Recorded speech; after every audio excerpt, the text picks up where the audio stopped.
และผลในช่วงก่อนการเก็บเกี่ยวเพิ่มการสะสมอาหารให้กับพืชสร้างแป้งสะสมน้ำตาลเพิ่มขนาดเพิ่มรสชาติสีสันให้กับพืชเพิ่มคุณภาพปริมาณและผลผลิตผลิตภัณฑ์ก้าวเกษตรนาโนสูตรที่1ฝาเขียวและสูตรที่2ฝาแดงใช้ขีดพ่นกับพืชได้ทุกชนิดเกษตรกรยุคใหม่มั่นใจใช้ดีแล้วกล้าบอกต่อ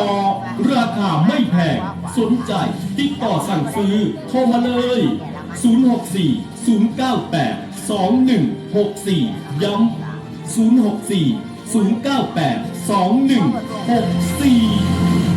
ถ้าจะไปฝนตกมันสิน้ำใส่ป้าตู้หมูก็มีอีหยังมาคือได้ใส่ท้องจานใหญ่ด้วยล่ะ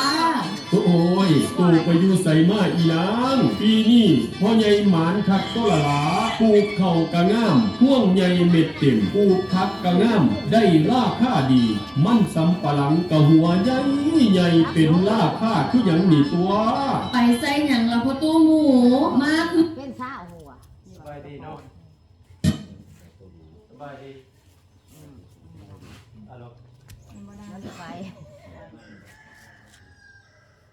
ฮัลโหลไป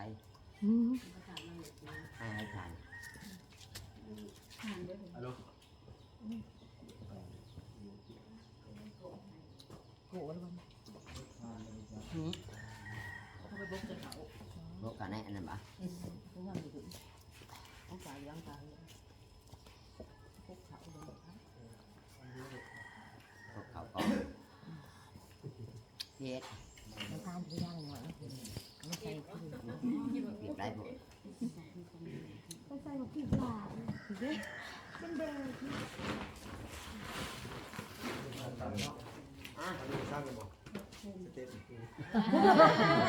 จ้ามาว่าต้นย่างไว้ขนาดต้นนะต้องโซ่นะที่นั่งอะไรดีผ่านใช่ป่ะพ่อจะไปได้ร่วงใส่ไปไม่ได้ลงมาวันนี้พ่อกลางหูไม่ได้ลงมาวันนี้พ่ออะไรนี่ค่ะเลยเด้อพ่ออยากได้สินเด้อพี่น้องที่พ่ออยากได้เนาะบัดนี้สิคายสินนี่แล้ววันนี้สิแจกก็สิเอาก็สิก็พูดเพิ่นสิแจกก็พูดหั่นให้มานั่งนี่ได้เบิร์ดพูดเพิ่นสิแจกให้ใส่หมักเพชรหมักเกลือเด้อได้มากได้ได้หมดสบายดีวายเอ็นคอฟฟี่มาแล้วเด้ออันนี้เนี่ยคือบำรุงสายตาผู้ใดมีปัญหาเรื่องสายตาสั้นสายตายาวสายตาฝ้าฟางหรือว่าสายตาไม่ค่อยใสเนาะเน้นกาแฟตัวนี้คือบำรุงสายตาโดยเฉพาะเลยล้วนๆเลยค่ะผู้ใดสนใจจะได้เอาไปขายในเมืองปักสันแผงบริษัทไซเฮานี้เนาะมาทักเอาเลยห้ามแจ้ซึกเลยมันเป็นรายใหญ่ของเฮาเลยอยู่ที่เลยมาเอาเลยเด้อขายย่อยและขายส่งบริโภคกับผ้ากันราคาบริโภคโบเขาซื้อนั่นนั่งอันนั้นใดแบบนึงยังหลงหลีดก้าวแล้วบ่ได้นะ3แสนก็ขอคักแน่เลยสิเบิ่งเป็นมันออกใจไม่เลยเนี่ยก็ได้มันบ่แบบไหนไม่ใช่ไม่แล้วยังบ่ดับเอามานั่งนั่นดิคอยยืนเอาก่อนนั่งแล้วเราจะบ้าของมูลแพงนั่งไปอยู่เด้อต้องว่าฟังก็พูดก่อนที่หน่อยว่าอย่างไรพูดหรือว่าจักยังนี่คอยพูดมาส่งหัวกับมาจักสิว่าโทรเพิ่นได้เด้อก็แม่นได้คนมานั่งตักสนใจ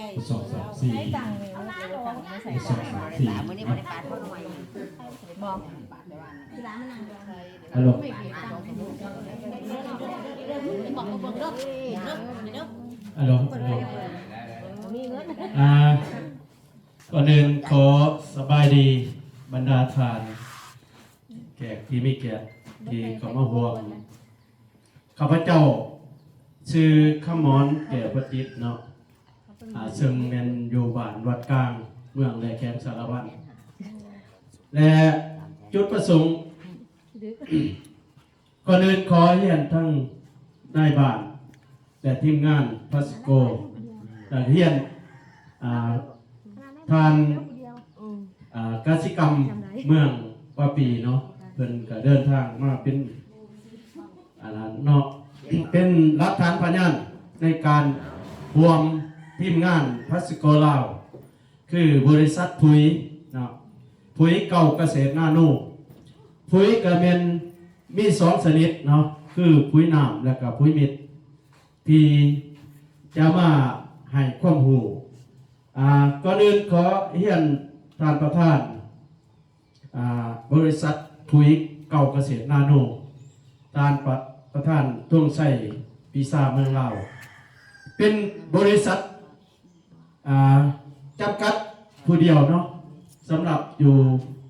ปากเซ่เนาะนครปากเซ่นครหลวงอันนั้นจุดประสงค์มื้อนี้ก็คือมาให้ความรู้เว้าเรื่องปุ๋ยเก่าเกษตรนาโนสำหรับปุ๋ยนี่ก็เป็นบ้านเฮานี่คิดว่ากำลังใหม่ๆเนาะปุ๋ยกำลังฮิตเนาะเป็นปุ๋ยที่ดีที่สุดตอบโจทย์ให้แก่ชาวเกษตรกรในการผลิตใส่หน้าแซงหน้าปีแล้วก็หมากใหม่ต่างๆเนาะซึ่งประธานเพิ่นจะมาให้ข้อมูลดีๆแล้วก็ข้อมูลอันละเอียดเนาะในการนำใส่ปุ๋ยเกิดว่าปุ๋ยนี่พวกเฮาใส่บ่ถูกต้องตามหลักการก็เป็นจะบ่ได้รับหมากผลจะบ่ได้ผลผลิตเนาะแต่เพื่อบ่เสียเวลาข้าพเจ้าขอเรียนเชิญท่านประธานบริษัทพัสโกลาวท่านทรงใส่ปีศาจเมืองลาวเพิ่นจะมาให้ความรู้ดีๆและก็ข้อมูลดีๆแก่กับปุ๋ยเนาะขอตบมือส่งเสริมให้เพิ่นขอบคุณเพื่อนกับสบายดีทุกท่านเนาะหอนเนจังหน่อยจี้เจอกันอยู่เนาะเจอเพื่อนอยู่นี่หลบก่อนภายในมาฟังน้ำหลบก่อนตอนช่วงหน้าปีบ่แม่นตีหน้าแทรกบ่ก็พอนั้นหน้าแทรกเนาะเนาะหน้าแทรกหน้าแทรกแม่นได้มาหากันบ่แม่นตัวหน้าแทรกเพราะว่าได้ส่งรอบนึงปุ๋ยแต่มันจะมีหน่วยงานเขาส่งนะแต่รอบนี้เขาลงหน้าปีเขาก็สิมาเรื่อยๆแหละทุกรอบไปเพราะว่าแต่ถามทางบ้านเพื่อนบอกว่าก็ว่าถ้ามีปุ๋ยได้ลงนะเขาก็เลยมาก่อนกับหน่วยงานเพราะว่าเขาต้องการอยู่ยาวซะในช่วงนี้ก็เขาก็ลงแขวงลงในเมืองสารวัตรนะครับลงว่าปีรอบนี้มือที่มิดนี่รอบนี้ก็จะลงไปเรื่อยๆเนาะมือที่มิดมี2 บาทมีสมียกับบาทเท่านี้2 บาทแล้วมืออื่นกับอีก2 บาทมืออื่นกับ2 บาทใช่ไหมไปเรื่อยๆเนาะฉะนั้นมันนี่ที่จริงแล้วมันคือคันว่าปุ๋ยมันก็หลายนั่นแหละเนาะมันหลายแบบหลายอย่างปุ๋ยเขาแต่ว่าปุ๋ยของเขานี้มันจะบ่คือตัวอื่นปุ๋ยเขาเป็นตัวปุ๋ยคือแบบปุ๋ยตัวประหยัดปุ๋ยไปใช่ใส่เฮ็ดให้สูตรมันล่วงมาอันนึงคือให้ถึงห้องพื้นถึงเลงเพียงอยู่ในอันเดียวนะตัวนี้มื้อนี้เขาสิมีให้ทุกทานเนาะไปลองใส่เบิ่งแต่ว่าให้แบ่งเด้อแบ่งเป็น3 ส่วนเวลาเขาใส่นะอย่าใส่ประเดียวเพิ่นได้เนาะใส่ก็บอกพอพริกกันแล้วแต่ว่าเนาะถ้าบ้านพักค้าเนาะบ้านพักค้านี่จากตัวนี้แหละปัจจุบันนี่30 กระสอบที่เป็นจองมื้ออื่นก็ลงพักค้าอีกนะก็คือเขาจะใส่ก็พริกแล้วแต่แบ่งเป็น3 ส่วนคือเขาใส่2-3 ต้นเลยนะมันนี่7 มื้อใส่อีก7 มื้อใส่อีกให้มันเบิดนี่ตัวนี้นะมันจะป้องกันแมงไหม้นะมันก็จะให้หมากมันติดแล้วก็หมากมันรกเนาะรอบก่อนเขาเคยหายไปผู้ใดได้ใส่นี่ได้ใส่อยู่เนาะได้สังเกตได้บ่พอเป็นจะได้เป็นเรื่องอยู่เนาะโดยแสดงก็เรียกว่ามื้อนี้เนาะก็เรียกว่าคือปุ๋ยของเฮานี่มันจะแตกต่างกับปุ๋ยอื่นจังไดหน่อยปุ๋ยอื่นมันเป็นปุ๋ยเคมีแต่ของเฮาบ่เป็นเคมีมันเป็นอินทรีย์เคมีแต่บ่เป็นอินทรีย์ชีวภาพได้คันอินทรีย์ชีวภาพมันจะสะอาดเนาะแต่ว่าเขาเป็นอินทรีย์เคมีและสำคัญคือเวลาเขาใส่หน้าเข่านี่เนาะเขามีแปลงทดลองเด้เขาไปเฮ็ดแปลงทดลองเฉพาะเมืองเฮานี่ก็2-3 จุดแล้วก็มีอยู่เมืองสารวัตรอีกนี่ท่านเบิ่งนี่เด้อเบิ่งดีก่อนท่านเบิ่งต้องจอบเนาะนี่คือสำนักงานเฮากันอันนี้เฮาก็ได้ร่วมกันนั่นแหละเนาะส่วนของเอกสารเนี่ยที่ว่าถูกต้องแหละตามนี้และส่วนของเฮามาเฮาอยากให้เข้าใจเรื่องว่าเขาพุ่นปุ๋ยหรือว่าปุ๋ยต่างๆนี่เขาต้องมีความรู้กับมันเนาะถ้าเฮาบ่มีความรู้กับมันก็สิใส่ไปแล้วก็เปลี่ยนไปเรื่อยคันบ่เปลี่ยนก็เป็นดินเสียลงไปเรื่อยๆคืออย่างปุ๋ยเคมีนี่เนาะปุ๋ยที่มีตัวเลขข้างกระสอบกฎของปุ๋ยเคมีทุกๆ3 ปีเขาต้องได้เปลี่ยนปุ๋ยถ้าบ่เปลี่ยนปุ๋ยก็ต้องเพิ่มจำนวนจากเขาเคยใส่3 สอบต้องเป็น6จังซี่นะมันจะเปลี่ยนขึ้นไปเรื่อยๆใช่ป่ะ วันนี้30 กว่าปีเขาเคยใส่ปุ๋ยผ่านมามันก็เปลี่ยนไปเลยถ้าเขาบ่เปลี่ยนตามมันกับปกติตะกี้เขาก็ใส่ปุ๋ยกับชูว่าสมัยเขาบ่ทันใส่ปุ๋ยเขาก็ได้กินเขาเนาะแต่เวลาเขาใส่ปุ๋ยมาปุ๊บมันก็ขึ้นมาแต่ยังคือเอาใส่ปุ๋ยเคมีลงไปปุ๊บตะกี้เขาใส่กระสอบนึงมันได้100 สอบเข่าบัดมาใส่2 กระสอบลงไปมันคือบ่ถึง100 สอบเนาะมันยังซ้ำเก่าเนาะใส่4 สอบก็ยังซ้ำเก่ามันบ่สาเหตุเป็นอย่างที่มาใส่ปุ๋ยหลายมันเสียหลายเนาะเป็นอย่างเพราะว่าปุ๋ยเคมีมันคือกับยาเคมีเวลาเขากินไปนะกินทบิดนี่คือยาพาราเซตามอลเขาเจ็บแขวกินพาราเซตามอลมันกระซวงเจ็บหัวกินพาราเม็ดนึงกระซวงแต่ล้างๆมาตับเขามันลึงกับยาพาราบักคลังเขาลึงลำไส้เขาลึงกระเพาะเขาลึง2 เม็ดจังสวงต่อมา4 เม็ดจังสวงนี่แหละฉะนั้นปุ๋ยเคมีเขาจะมีหลายกาหลายยี่ห้อหลายสูตรเพื่อให้เขาหมุนเวียนใส่ตามส่วนของพืชแต่ถ้าเขาใส่พิษส่วนของพืชปุ๊บมันเสียให้พืชมันลึงกับเคมีคือตามพอลึงกับยาพาราฉะนั้นเขาจะจ่ายเงินบริษัทที่เถื่อนะฉะนั้นก็เรียกว่าคือหน้าของเขานี่เนาะ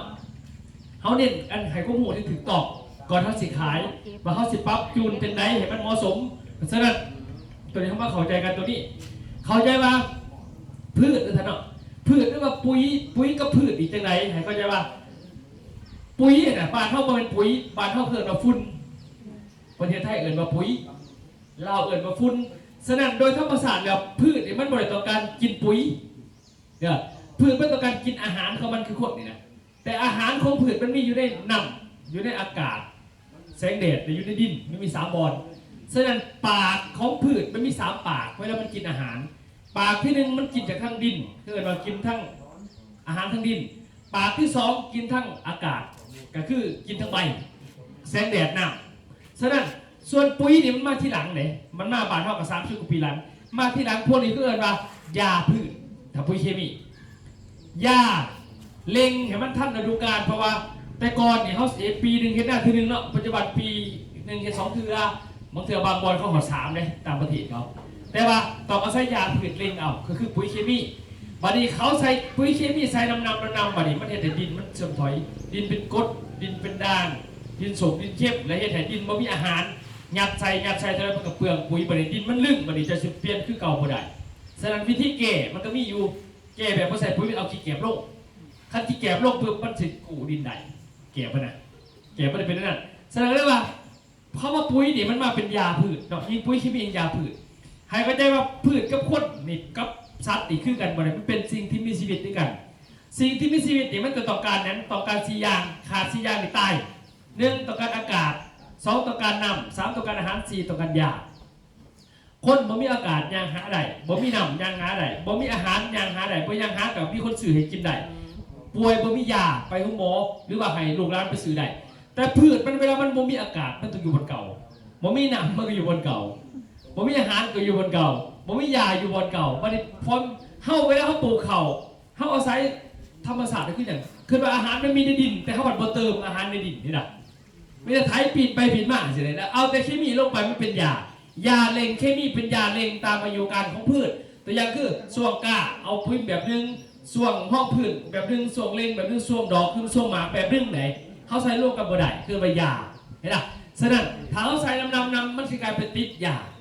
คือยาบ้านะถ้าพิษนี่มันคือยามาให้มาได้กิน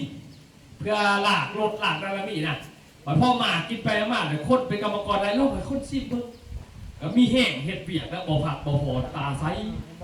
กินไปกินมามันร้อนพบภาษาบ้ามันก็เรียกว่ายาบ้าเห็นป่ะเหมือนขั้นบอกกินบ่ได้มันติดคือพืชเท่านี้บอกกินปุ๋ยเคมีบ่ได้มันติดแต่ว่าติดจะเข้าโดยคนจ่ายเดี๋ยวมันยากกันหรอแสดงได้ว่า4 อย่างนี่พืชต่อการคนต่อการแสดงข้อมูลอยู่ตรงนี้ท่านแสดงว่ามันปริมาณในการต่อการคือพืชเนี่ยมันต่อการนำมันมีแต่5%เกินนี่กับบ่ใหญ่เด้อต่ำกว่านี่กับบ่ใหญ่ต้องการอากาศ5%ต้องการอาหารเสริมอาหารห้อง45%ต้องการปุ๋ยเคมีเพียงแต่5%ฉะนั้นเวลาเขาเสียหน้าเขาเสียหาหนามก่อนเนี่ยฝนตกเนี่ยหนามลงได้แล้วอากาศก็ดีแล้วป่านนี้เขาหาเงินเสือปุ๋ยเนาะปุ๋ยเคมีมีแต่5%เด้อพืชต้องการแต่ไม่ต้องการอาหารจากดินอยู่45%บัดดินเท่าปีนไปปีนมาไป30 กว่าปีจากปุ๋ยมาให้บอกแล้วบัดนี้มันเฮ็ดให้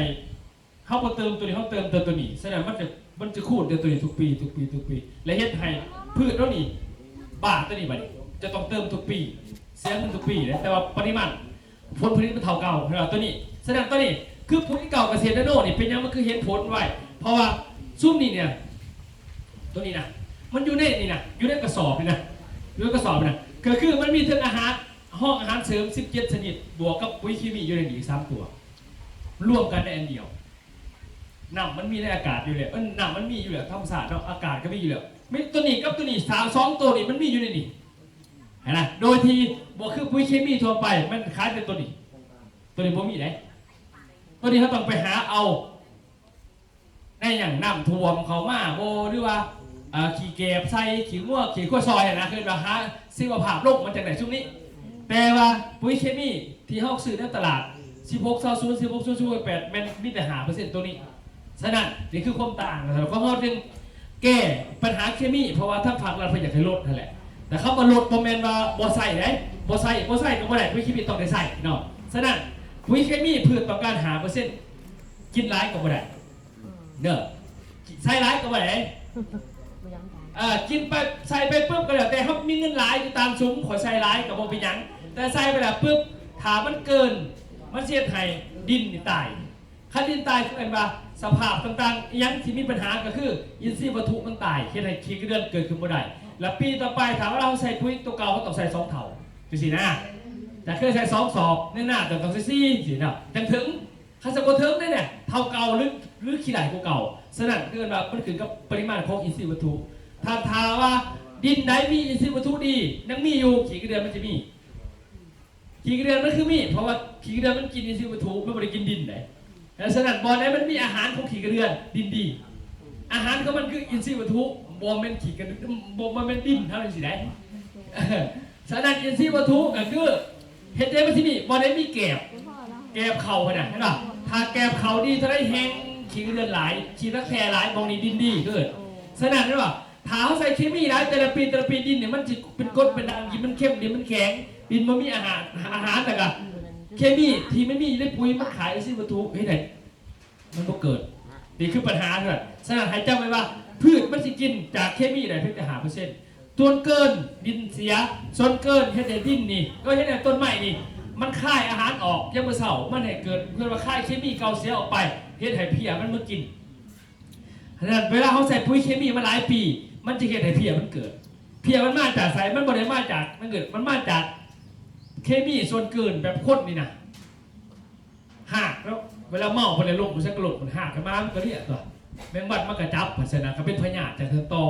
คือกันมันหล่นลงไปมันขับสารพิษออกตัวสารพิษที่ติดในใบมันเช็ดให้เพี้ยมันมากินเคมีไนเตรตเกิดมันกินถาดไนเตรตจากไนโตรเจนนะมันบ่ได้มากินใบเขียวได้ฉะนั้นยิ่งใส่เคมีหลายเท่าไหร่ยิ่งไนโตรเจนหลายเท่าไหร่ยิ่งไนเตรตเสียหายเท่านั้นคันไนเตรตมันหล่นเสียหายมากมันก็เฮ็ดให้เพี้ยมันมากินไนเตรตสูงเท่านั้นตัวนี้เนาะฉะนั้นเขาใส่หลายได้แต่ผลเสีย1ดิน2เสียจากเพี้ยลงฉะนั้นเคมีมันเป็นจังซั่นใส่หลายเท่าไหร่กับบ่ได้เป็นหยังแต่มันเสีย2ของ1ดินเสื่อมดินเข้มดินก้นดินบ่มีธาตุอาหารดินขาดอินทรีย์วัตถุขี้กระเดือนตายบ่เกิดขึ้นตัวนี้แล้วเขาแต่เราทุก3ปีต้องได้เพิ่มปุ๋ยขึ้น2 เท่าถ้าตัวนี้คือปัญหา2ก็แม่นเพี้ยลงฉะนั้นเวลาเขาใส่ปุ๋ยหลายเท่าไหร่ยิ่งเพี้ยลงฉะนั้นปุ๋ยเคมีเขาจึงแบ่งสูตรตามตัวเลขมานี่สูตรตอนเล็งตอนมันเขียวหรือว่าสิเล็งหักเล็งดอกมันจะมีสูตรของมันปุ๋ยเคมีมันจะร้ายในตลาดร้ายไปอย่างพอให้เจ้าซื้อให้ถือกับพืชมันส่วงซ้ำนี่จะก็ต้องเอาซ้ำนี่มาใส่บ่แม่นเอามาปนกันได้เด้อบ่แม่นเอาปุ๋ยห้องพืชผสมกับปุ๋ยเล็งใช้การบานบัดเดียวเคยเป็นแบบนี้คือปัญหามันคือจังซี่คันบานเนี่ยคันบานหน้าเฮาบ่เคยใส่ปุ๋ยจะคือใส่ได้อยู่3 ปีผสมกันนะแต่หลังจากเขาไม่ใช่รีบคืออาการเพราะว่าเขาบ่อยให้เห็นนั่นน่ะเพราะว่าปุ๋ยเคมีมันสิมีมันเป็นยาส่วงของพืชแม่ส่วงมันซ้ำนี่ก็ต้องซ้ำนี่ส่วงมันซ้ำนี่ก็ต้องซ้ำนี่นะพืชนะอายุการของมันนะปัญญามันเป็นดอกก็ต้องเป็นปุ๋ยบำรุงดอกยังมันเป็นหมากกับบำรุงหมากก็เสียถ้าเราผสมกันมันเสียเพราะว่าถาดแต่ละถาดมันมีอายุด้วยกันอยู่มันไม่ได้อยู่เลยแสดงว่าสารเลขมันมี3ถาดว่าที่ยังสูตร15 3ตัวแต่ว่า15อยู่ต้น15อยู่กลาง15อยู่หลังเห็นว่าเลขมัน 15ยุคต้นหันแม่นมีอายุอยู่ในพื้นดิน18วันขันเอาใส่ไปก่อนมันก็บ่ได้กินมันเสียทีมอายุน่ะนะบัด15ยุคกลางกันอายุมันอยู่14มื้อขันเอาไปใส่พิษมื้อมันก็เสียอีกบัด15ยุคท้ายอยู่ได้2ปีเห็นบอกเป็นยังปุ๋ยมันจะบ่คอยเอาเหล็กข้างหลังหลายๆมันจะ16ซ่าแล้วก็0 46ก็ต้อง0น่ะมันต้องเด็กน้อยๆเพราะว่ามันมีในต่อเฟืองมันมีในปุ๋ยมัดกันนะพ่อมีในใบใหม่ที่มันตกหล่นน่ะนะของเขาหน้ามันมีอยู่แล้วต่อเฟืองเนาะมันมีอยู่หันอยู่แล้วเขาก็เลยบ่เฮ็ดมาใส่จูดเผาเฟืองเผาขี้เก็บมันก็เป็นถาดตัวสุดท้ายมันคือเก่าเขาก็เลยว่าแต่ว่ามันลงลงดินมันเกินที่ซ่าใส่ปีนี้ปีหน้าจังแม่มันก็มีตัวนั้นพอมันไปซ่าก็บ่มันเสียหายซ่า2 ปีจังเบิดในดินเขาก็เลยบ่ค่อยใส่กันในปุ๋ยแต่ว่าเลขทั้งหน้านี่8วันใส่เป็นหยังเวลาเขาใส่สีมันก็สุดเขียวปุ๊บ8 มื้อแล้วก็มาเรื่องขึ้นเรื่องนี่บ่เป็นบางที่มันบ่เป็นน้ำปุ๋ยไหนมันเป็นน้ำเขาห้องหนามันบ่พอดิพ่ออากาศมันร้อนเกินไปมันก็เป็นนะมันก็เป็นว่าซั่นซะแบบคนพิษกันเนี่ยพวกเมียพิษกันบางที่บ่ได้พิษกันในพวกเมียพิษกันเรื่องอื่นเนาะพิษกันเรื่องคนอื่นเพิ่นก็มีน่ะเป็นสัตว์นะเขามันขึ้นแต่ว่าเป็นน้ำปุ๋ยเป็นน้ำพวกเมียก็บ่แบบปุ๋ยแบบหวานปุ๋ยสีวงชุดอ่ะผมเป็นว่าเป็นน้ำบ่พอเนี่ยมันพอแล้วแต่ว่าปัญหามันเลื้องมาจากอากาศมาจากน้ำบ่พอมาจากมันก็เลื้องคือกันแสดงว่าต้องไปเก๋มันถึงจุดหรือว่าดีหมดแต่ว่าอาหารในดินเท่าบ่พอมันก็เลื้องขึ้นต่อนั่นนะแบบคนมองงามแบบคนหน้าบูดนี่ไหมนั่งหน้าบูดเนี่ย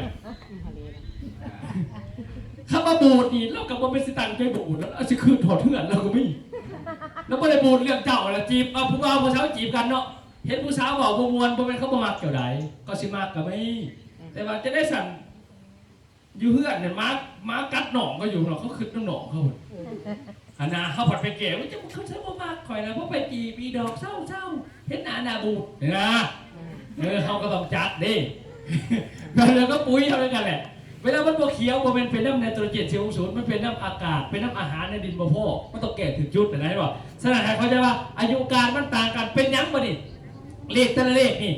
เลขทั้งหน้า46นี่มัน46หรือว่าเลขตัวหน้ามันอยู่ใน18วันเลขทั้งกลางกับ14มื้อแสดงเวลาเฮาห้องพืชจัง14มื้อต้องในวันพิลิงเพราะว่ามันเบิดลิตรของมันนี่เห็นล่ะนี่เพิ่งที่ทันถ้าว่าเลขถ้าเลขข้างกระสอบนี่คือว่าปุ๋ยเคมี14 มื้อวันนี่ในความหมายมันเลขทั้งหน้านี่คือว่าเลขความหมายเลขตัวนี้มันถาดไนโตรเจนให้คมเขียวกับไผ่ใบแสดงเขาอยากให้ใบหลายเขียวหลายให้เอา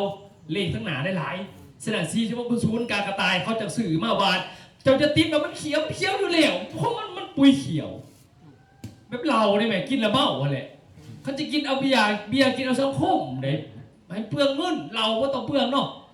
ขวดหนึ่งพ่อเท่าไรสโล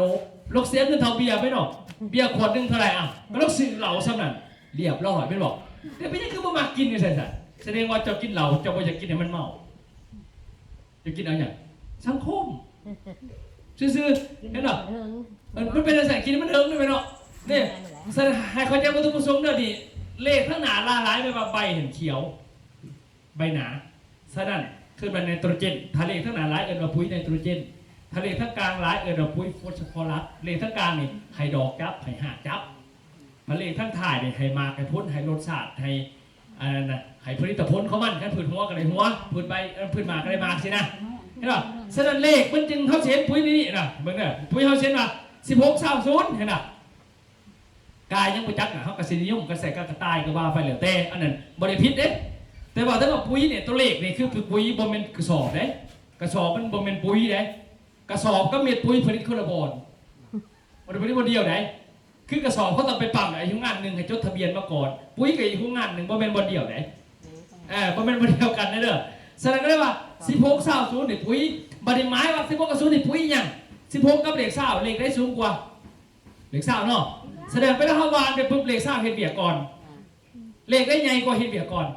แสดงไปแล้วเฮาวานไปยังเวลาเฮาห้องผืนตั้งแต่16.0ก็เพราะอยากให้เลข20มันเฮ็ดเบียกเด้ให้หาคนจับดอกให้หาคนจับก็เลยไปปุ้ยห้องผืนเฮาวานเนี่ยตอนเฮาไถขนเนาะไถขนเฮาก็วานได้ก็ขาดนะครับเนาะดำเพิ่นหยังให้หาคนจับแต่ไม่อยู่ได้14วันเท่านั้นคันหอด14วันปั๊บแล้วเฮาจังใส่46.0นั่นดิเล่งบ่นี่เห็นดอกก็หมายความว่านะ30กับ15ก็บ่เป็นหยังแต่ว่า14 15มันเบิดแล้วตัวนี้ในดินมันบ่อยู่ได้ไหนเอานี่บัดนี้46.0บาทเอาจังบัดนี้อ่ะปุ๋ยเล่งเนาะ เลงยังเฮ็ดยังเลงเอายังแม่ให้มันสาดวิดน้ำเนาะให้มันแข็งแรงไว้ก็ไม่ว่าเลงนี่เลงนี่ดิให้ใบให้ล้ำให้เขียวนี่ดิแต่ว่าตัวนี้มันอยู่ได้10อยู่ได้8 มื้อเด้อแบบยาแก้ปวดแม่เจ็บหัวยาพาราแม่เจ็บขาเนี่ยแม่กินยาแก้ปวดอยู่ได้แต่8 ชั่วโมงเด้อเอาใครเป็นบ่เข้าใจว่ากินไม่เศร้าปวดตื่นมาปวดที่เก่าไปด่าหมอบ่มีเลยเด้อเขาออกแบบว่าให้เจ้ากระทันหันคือปวดแห้งกันกินตัวนั้น8 ชั่วโมงได้บางไปหัวหมอนมันทันเขาบอกกันนะข้าวผัดปุจจากับกุยองอย่างเดียวยองจนตับเป็นตะขางยองเป็นมะไคล้างเป็นตะขางแล้วมะไคล้างจนมุนมดจะไปหาหมอก็ด่าเอาหนอท่านบอกหันหน้าเขาหมายหรอกฉะนั้นยาแก้ปวดฉีดยาตาแตนตอดกินยาแก้ปวดไปให้มันลดปวดบรรเทาปวดแต่มันอยู่ใน8 ชั่วโมงเกิน8ก็ไม่เลวแต่อาจจะบรรเทาดีขึ้นแน่นะความหมายวิธีการเด้อ4 ชั่วโมงสมมติหายเวลา8 มื้อเท่านั้นเพื่อให้มันสัตว์เข้าใจสิมันเป็นยาสัตว์มันโมเมนต์เห็นหนึ่งเคี้ยวเหรอครับโมเมนต์ได้เขาปลูกเอาหยังก่อนข้าเราปลูกเอาหญ้าตัวนี้อย่างเดียวพ่อปลูกหัวสิงไข่เอานี่พ่อพอเขาประกาศมันเขียวเดี๋ยวเขาขายเนาะปลูกเอาพักที่แม่จะปลูกเอาไม่เขียวไม่เอาตัวนี้พ่อเข้ามาให้นะแต่ข้าปลูกเอาเขามันบอกพ่อแม่มันต้องมีตัวนี้นะพอเขาเอามาเนาะฮะแต่เขาบอกว่าเคยคือตั้งแต่วันนี้ว่าจัดนะว่าจัดเป็นนักกรณีนะเขาใช้ยังไงเขาเคยใช้นะเอามาดิสูตรจริงของเขาได้ไหมเด้อเวลาในห้องเปิด16:0เลง16:0แล้วแม่ต้องใส่เวลามันพื้นผ้ามาต้องใส่16:8หรือ18:8ตัวใดก็ได้อันนี้คือสูตรตัวนี้เปลี่ยนก็ได้หมายก็ว่าเป็นตัวบำรุงขั้นข้นก็เป็นถือผ้าอยู่ก็เป็นมีวิตามินให้กินแม่ให้ลูกสมบูรณ์ให้ขั้นเข่าก็เป็นให้มันตัวเม็ดขาวๆมันเต็มเม็ดเต็มหน่วยนะคือให้น้ำนมมันได้ดีตัวนี้เป็นตัวนี้เด้อคือว่ายาหีดเอานมมันนะตัวนี้ก็ได้แต่ว่านี่แต่พอมันเลือกเอาตัวนึงได้มันก็ตัวนี้ก็ตอนใส่ห้องพื้นตัวนี้เล็งแต่ว่าเวลามันเริ่มถือผ้าม่านตัวได้ก็ได้แต่เวลามาปฏิเวลามันถอก15เป็นตัวไห่ตัวถอกเมนไห่หมากมันสมบูรณ์คือแบบปุ๋ยหมากสมบูรณ์นี่สูตรมันได้สิเดี๋ยวอันนี้คือสูตรหน้าเขาไปที่สิจริงๆเลยเห็นหรอนี่คือหลักการซะนั่นตัวนี้มันปุ๋ยเคมีเขาต่อเลยใส่แบบยูเล่นะแต่ว่าวันนี้ขั้นเขาจะใส่ตามสูตรจริงที่เขาว่าเนี่ยเขากับโบไหวนี่เนาะห้องพื้นอันนึงไงอันนึงวันนี้เขาก็เลยคิดเอาเองมันยากไรมันผสมกันหมดวะไม่รู้ไหมคิดขาดหลายเถื่อหันหน้าแบบเข้ามานะอันนี้มันขั้นวันหน้ามันเคยใส่ปุ๋ยยังใส่ได้อยู่ไปมัน3 ปีถามว่าใส่ปุ๋ย3 ปีไปแบบหมากรีบปะนี่เพราะว่าเขาไม่ได้ออกแบบมันนั่นดีเขาหายใส่ตามส่วนของผืนว่าห้องผืนส่วนนี้เด้อเล็งนี่เด้อมันเป็นนั่นนะบัดนี้ก็ได้ว่าพฤติกรรมของบ้านเฮาเป็นอย่างสั่นพอบ้านเฮานี่เกิดมาใส่ปุ๋ยตำเงินมีเนาะเขาไม่ได้ใส่ปุ๋ยตำเขาเฮียนมาดิปุ๋ยไปเฮียนมาได้ไหมเนาะผู้ใครปุ๋ยยังไม่ได้เฮียนเป็นบอกผู้จัดอย่างจะโคตรนะบัดนี้เฮ็ดจะได้บัดนี้ลูกจะขายปุ๋ยนี่นะบัดนี้ลูกก็ได้เฮ็ดปุ๋ยเก่าเกษตรนาโนนี่แนะนำว่าคือว่าโยวิธีการใส่คนลงมาโดยที่เขาจับไปผสมเอาเองจากขนาดเพิ่มเขามันรีบตัวนี้จะต้องผสมโครงงานผสมมาเก่าเกษตรนาโนนะผสมมาให้เจ้าง่ายโดยที่ว่าในอันเดียวนี่นะบำรุงหากบำรุงต้นบำรุงใบบำรุงเขียวในอันเดียวก็ต้องปีแย่ว่าอันนี้ห้องนี่เป็นสัตว์แต่เวลาเขาใส่ในตอนห้องพื้นก็ได้ขั้นใส่แต่ห้องพื้นในน้ำมาใส่ปุ๋ยหนาน้ำมันชิดดีชุดภาษาซะขั้นใส่ห้องพื้นแต่ขั้นว่าเขาจะใช้ตัวมันแทนปุ๋ยเคมีได้บอกได้หากแต่ว่าต้องใส่ตามเขาบอกคือว่าห้องพื้นบอลเลงบอลเขาใส่2 เทื่อสิก็ได้บอลเป็นยังแต่ดีเทลในน้ำเด้อเขาใส่ปุ๋ยหอดตัวห้องพื้นเดียวจะประหยัดแล้วเอาปุ๋ยหนาไปสีแต่กระเพาะมันสิเห็นผลประหยัดพอปุ๋ยหนามันจะประหยัดปุ๋ยเม็ดดิ1 สูตรตัวนี้เนี่ยมันประหยัดปุ๋ยเม็ด30 กระสอบนี่มันประหยัดไม่สั่นจะเห็นไอ้คนเสียเงินหน่อยลงพอป่านเท่าหันเอาไงคนเถาเห็ดหน้าคือมันนี่เด็กหน่อยมันนี้เมื่อไทยเบิดว่าข้าพเห็ดกับบ่ได้บ่อยากให้หน้าเป็นหน้าเหื่อมันบอกแสดงข้าพใส่ปุ๋ยกับบ่คือเนาะข้าพใส่กับบ่คือนะผู้บ่แม่ลูกเห็ดปุ๋ยมาลูกเป็นคนเล่าเห็ดปุ๋ยมาเห็ดเองภาษาเองลูกคือทึบพฤติกรรมเลยพฤติกรรมคนมันเนาะแต่ปัญหามันคือถามว่าไปวานปุ๋ยอื่นมันก็ถืออีกนะมันก็ได้มีปัญหาบอกฉะนั้น1 มากแต่ก่อนลูกขายปุ๋ยหาโลขายได้ดีบอกขายได้แต่พอเท่า50พอบานเขาจื้อเข้ามา50ก่อนนะแต่ของเขานี้ให้เบิ่งด้วยว่าเขาเพื่อนจะได้เนี่ยฉะนั้นตัวนี้เนาะปุ๋ยถูกถามมันดีมันไม่มีตัวไหนบ่ดีแต่ว่าเขาใส่จังไหน เป็นจังได๋ซื่อๆคือปุ๋ยอื่นมันก็มีหลายกาคืออย่างโรงงานหนึงเขาไปนั่งเฝ้าอยู่โรงงานนั่งอยู่ประตูโรงงานมันแน่นอนเป็นเขารถคนรถพวกคนละกาพอโรงงานหนึงผลิตเขาหลายเป็น100 กาพันกาเขาผลิตบ่แม่นผลิตอันเดียวใด100 กาพันกาฉะนั้นปุ๋ยมันบ่อึดแต่ว่าให้คันเขาใจสูตรมันน่ะเขาก็ซื้อก็ได้ มันมีปุ๋ยมันมีแบ่งออกเป็นอยู่6 จำพวก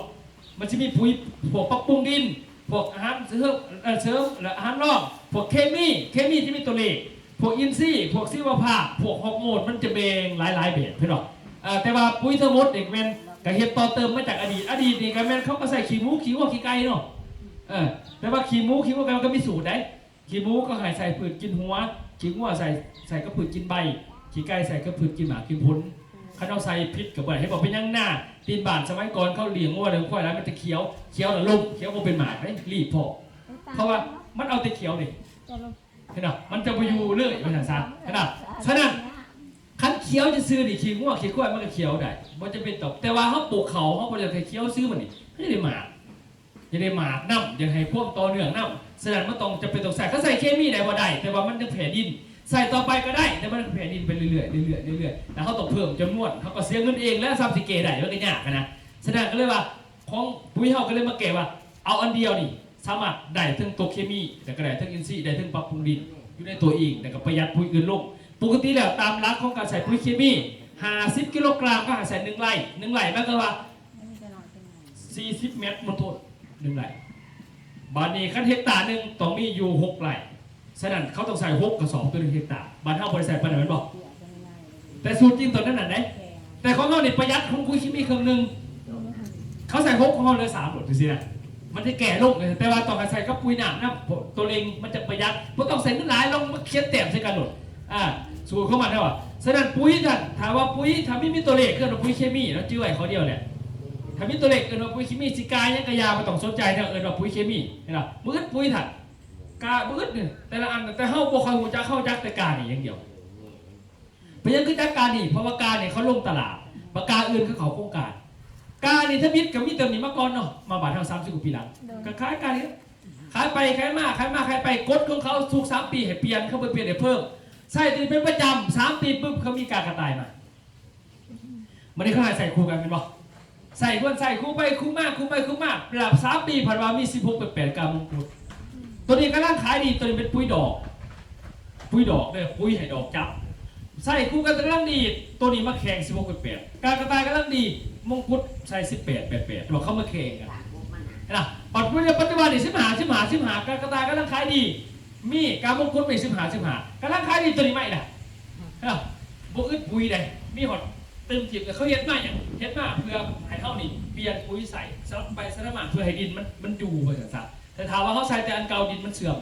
ประกาศนะฉะนั้นปุ๋ยมันมากอยู่แล้วเด้อเป็นแสนกาอยู่แล้วแต่ว่าชุดไทยมากกับอยู่ในวงเดียวกันเลยแต่อย่างคือมันต้นนี่เนาะ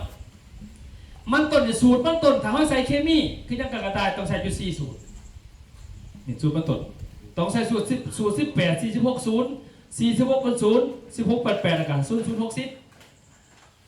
โมเป็นผสมกันหวานได้ไหมหมายถึงว่าส่วนมันหนึ่งใส่ตัวหนึ่งส่วนมันใหญ่ขึ้นมาใส่ตั้งเดือนนะเขาหมายนะโมเป็นผสมกันบ่ได้มาเบิ่งวิธีใส่เด้อ4 สูตรนี่แต่บ้านเราพอท่านได้ใส่ปานนี่แต่ต่างประเทศใส่ได้หรือพอประเทศไทยเขาบ่ใส่เขาบ่ซื้อกันเป็นราคาต่ำเราต้องใส่ตามสูตรเขา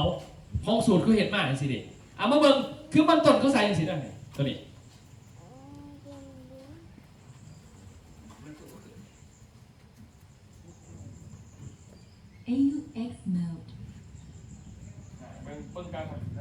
ฝรั่งหัวใหญ่เปอร์เซ็นต์แป้งสูงต้องบำรุงด้วยปุ๋ยตรากระต่ายเตรียมแปลงปลูกเพิ่มอินทรีย์วัตถุในดินแนะนำใช้ปุ๋ยคอกเพื่อให้ดินอุ้มน้ำได้ดีขึ้น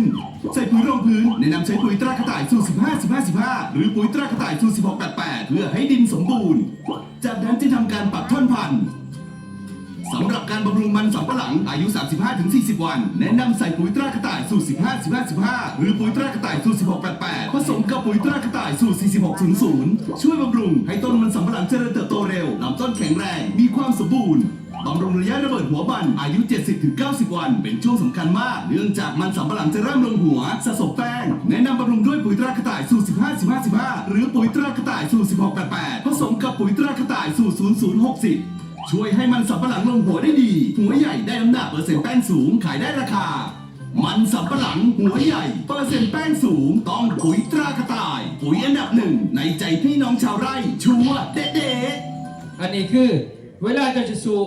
ปลูกมันเขาจัดปุ๋ยอยู่นี่แล้วแต่เวลาเขาจะใส่ให้เขาใจว่ามันต้องใส่ปุ๋ยอยู่4 สูตรแบบนี้และใส่กับโบแมนที่ไปใส่ประเดียวส่งกับโบแมนเลยช่วงนี้อันนี้คือสูตรจริงมันตามประเทศเขาจะใช้ตามนี้เขาก็สื่อจะสูงเพราะว่า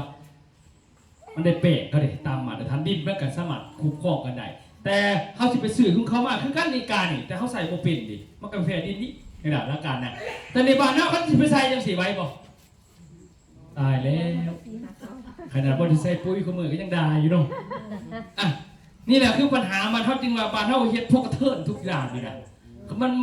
มันบริสุทธิ์ถึงพวกกระเทินทุกอย่างฉะนั้นบริษัทอยากให้มันสมบูรณ์ดีจังสี่เขาจะใช้ปุ๋ยยังไงวันนี้ก็คือเขาจะเฮ็ดปุ๋ยมากเป็นยังคือบ่ขายปุ๋ยเขาหูอยู่เลยว่าประชาชนเขาบ่ใส่ตามนี่ดอกใส่กับพิษพร้อมไหนเขาซื้อของเขาแหละกล้านี่ถนัดทุกเพิ่มมีอยู่กลางเพื่อนเขาเลยตอนนี้แต่ว่าเขาใส่บ่ถือแต่เขาก็ว่าเขาถือพอเทียงก็อีกโมเมนต์นะฉะนั้นตัวนี้นะเขาก็จะว่าซีสูตรนี่คือสูตรมันต้นเป็นจังซี่ฉะนั้นเมื่อเบิ่งปุ๋ยเฮาบัดนี้เก่าเกษตรเขาใส่ยังไงมันถ้าเฮาปลูกมันเอาไงซะข้าพเจ้าบ่อยากแนะนำให้เฮาไปใส่ปุ๋ยเม็ดนี่กับมันสิกายจังกะยาเปลี่ยนก็ว่ามันเปลืองเพราะว่าเขาจะหวานทิ่มไหนเพราะว่ามันบ่คือเฮาขึ้นมามันใหญ่เนาะบ่ใหญ่เอาเม็ดปุ๋ยแล้วก็หวานเนาะแมนขั้นหน้าในแมนพอเขาวานลงหนามเลยมันกับกระจายไปละบัดโคที่เดบัดนี่เขาวานในโคมันเป็นวิธีเห็ดมันต้นไหนมันต้นเขาประเด็นไผ่วานนั่นน่ะขั้นวานนั่นน่ะปุ๊บตกดินปุ๊บมันกันเลยขึ้นอากาศมันเสียไปฉะนั้นวิธีการใส่ปุ๋ยเม็ดในมันต้นนี่จะต้องคุดออกดิขั้นคุดออกต้นมันนี่แมนนี่เขาคุดออกต้นอันนี้นะมันต้นนะแต่ไว้วันเดียวบนสวนคุณออกแล้วก็ทมนะขนาดใส่16 90ตามสูตรมันน่ะโบไหวแนะนำโดดวิธีคือใส่ปุ๋ยหนาเพราะปุ๋ยหนาเขาสีดเดือนหนึ่ง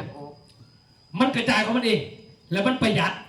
ได้ป่ะแล้วการวันนี้พวกมันพวกนี้มันออกแบบมาให้กินอาหารทั้งใบ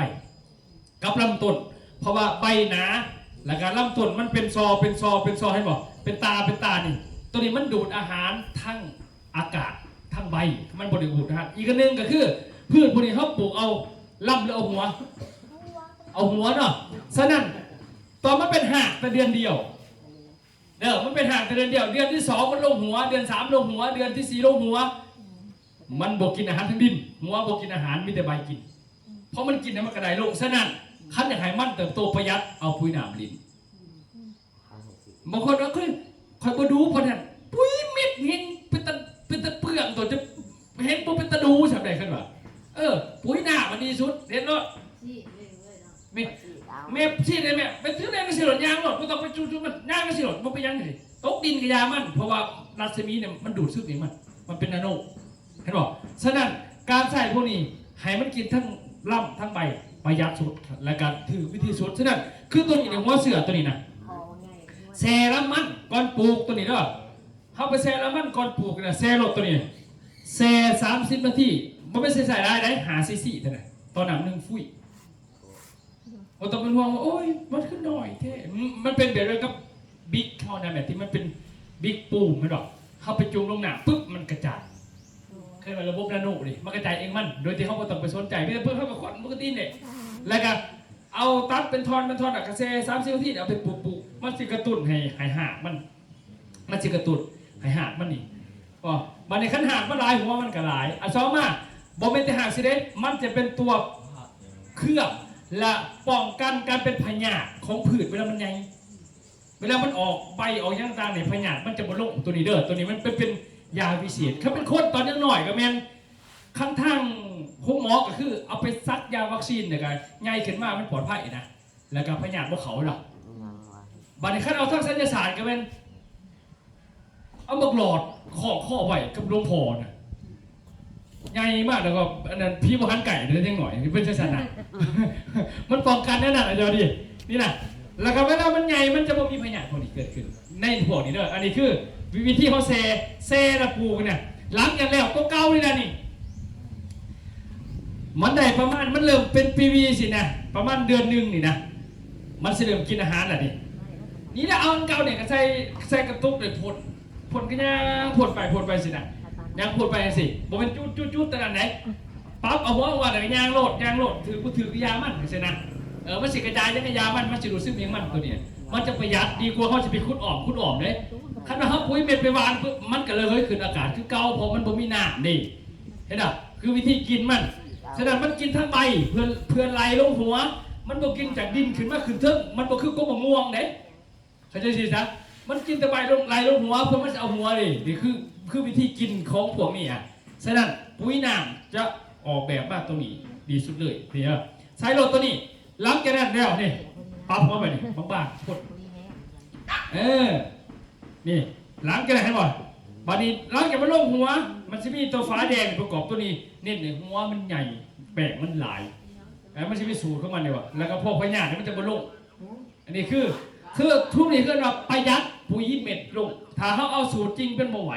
เอาแบบนี้แหละดีเพราะประเทศไทยเขาลงทุนกันเฮ็ดบอกประจักต่อทอประจักต่อยังต่างๆพอเขารวยน้ำมันเขาก็เฮ็ดน้ำมันดีแต่บ้านเขาเป็นสิบเลยเนาะเสียบัดพวกนี้ลงก็เสียมันเลยเขานี่พวกนี้มันประหยัดเขาก็เฮ็ดไปนะเพราะเขาปลูกก็เหลียวดิเนี่ยนี่นะครับมันสิแก่เขามันเองกันข้าเจ้าใส่ปุ๋ยเม็ดมานี่ถ้าตามสูตรมันนี่ตอนเจ้าเตรียมดินจะต้องมีปุ๋ย2 สูตรอะไรเตรียมดินหลังจากนั้นแล้วจะปลูกตามสูตรเนี่ยตอนมัน30 มื้อจะใส่ปุ๋ยอีกคูนึงบวกกันมันได้90 มื้อใส่อีกคูนึงบวกกันไหนมันได้1 ถึง 3 เดือนอีกคูนึงบวกกันไหนนี่สูตรปุ๋ยมันเลยสิโมเมนต์ใส่ที่เขาคืนเนี่ยกูจะเอาตีไปใส่พิษไผ่โมเมนต์ใส่ให้บอกใส่หันได้ตอนทพิษถามว่าดินเนี่ยมันต้องถือปุ๋ยมันกับให้แต่มันสัตว์อยู่แต่3 ปีไปมีปัญหาหลดเชื้อราเกิดขึ้นแน่นอนกับดินเห่าแสดงได้ว่าวิธีใส่ปุ๋ยโดยทางจะปลูกมันต้นที่ดีเอาพวกจังสีไปจะดีสุดเนาะประหยัดสุดดีสุดสูตรมันมีให้เนาะตัวนี้แสดงแต่ถามว่าปุ๋ยเม็ดจะใส่ได้บ่เอาไปใส่บ่องนี้บ่องได้ที่ว่าปีกายดีมันหัวมันเน่าเขตดีหัวมันเน่ามันคือเน่าแหละปีกายน่ะปีนี้เขาจะปลูกเขาไปใส่ตัวพวกอีกแถวน่ะเป็นอย่างเม็ดปุ๋ยตัวนี้มันจะขาดเชื้อราในดินตัวนี้เด้อนี่คือความต่างกันนะอันนี้บอกถึงมันต้นเห็นหรอเนี่ยใส่รถตัวนี้ได้ผลผลิตแน่นอนตัวนี้เนาะเนี่ยใส่มะลายครับใส่มะลายช่วงนี้อันนี้คือมันต้นที่เขาใส่ปุ๋ยห่อนี่แหละอันนี้ปุ๋ยห่อมันจะแก้ตัวนี้ได้สัตว์แก้ได้ปุ๋ยเม็ดไปแก่แต่ว่ามันเน่าเขาจะให้มันสัตว์มันใหญ่เนี่ยปุ๋ยหนักเราประหยัดผอมเด้อคิดอะไรตัวเองมากครับกับประหยัดผอมประหยัดก็เขาสืบปุ๋ยเม็ดร้ายเขานี่คือเขาใส่พันมาบันนี้เบิ้งหน้าเข่าบันนี้หน้าเข่าในสูตรมันเด้อสูตรหน้าเข่าห้องพื้น16:00เล็ง46:00มันจะมาถือผ้ามาก16:8หรือ18:8เวลาหมากมันออกไข่ไส้15ในสูตรมันเบิ้งกากระต่ายเขาบอกเด้อนี่กากระต่ายบอกได้นี่ข้าวนาดินทรายกับปุ๋ยตรากระต่ายต้นข้าวสมบูรณ์รวงใหญ่ได้ผลผลิตดีมาชัวร์พื้นที่นาดินทรายจะมีอยู่ทางภาคเหนือและภาคอีสานดินจะมีธาตุอาหารที่ต่ำเพื่อให้ต้นข้าวสมบูรณ์ปุ๋ยตรากระต่ายขอแนะนำดังนี้ครับข้าวระยะแตกกอต้องเร่งบำรุงเพิ่มความสมบูรณ์เพื่อให้ต้นข้าวแตกกอดีแนะนำใส่ปุ๋ยยูเรียตรากระต่ายสูตร4600ผสมกับปุ๋ยตรากระต่ายสูตร16:8หรือปุ๋ยตรากระต่ายสูตร16:88ช่วยให้ต้นข้าวโตไวต้นสมบูรณ์ข้าวจะแตกกอดีข้าวระยะตั้งท้องต้องดูแลอย่างดีเพราะต้นข้าวต้องการการบำรุงเพื่อผสมเกสรได้ดีเมล็ดข้าวเต็มท้อง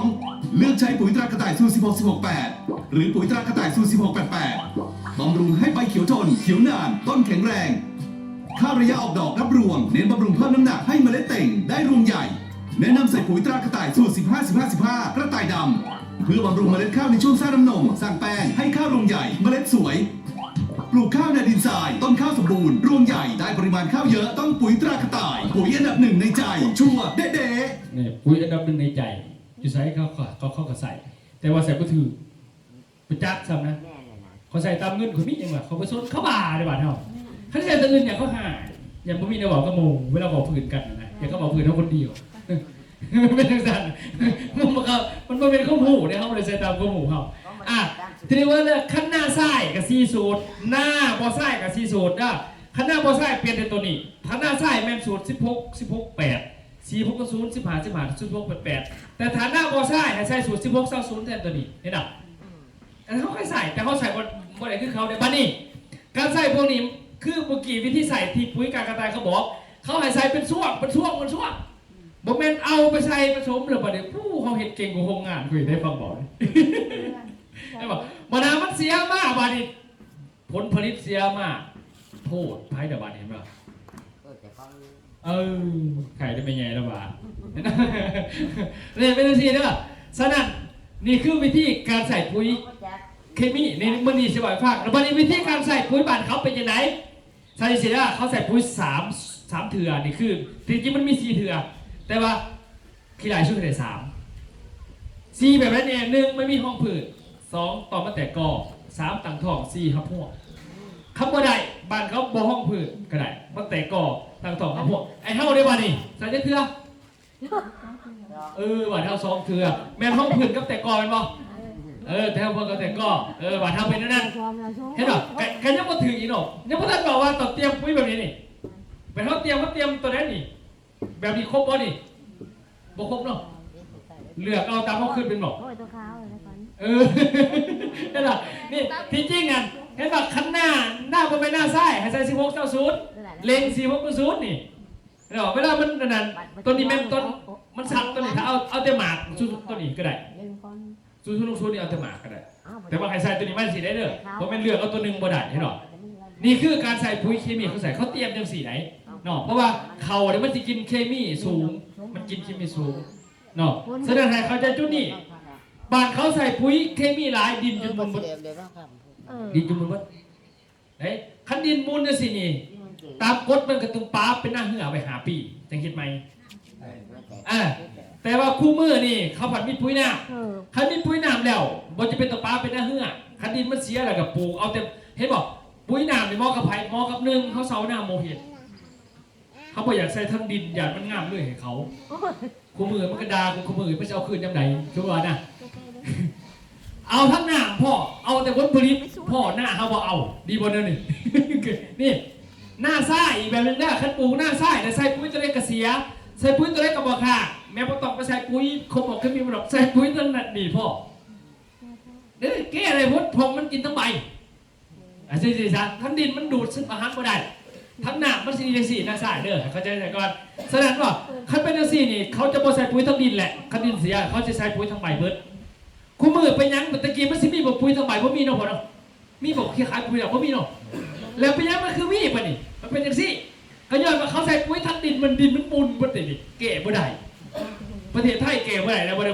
มันเขาไปเฮียนมาที่จริงต้นสูตรมาจากประเทศอิสราเอลประเทศทะเลทราย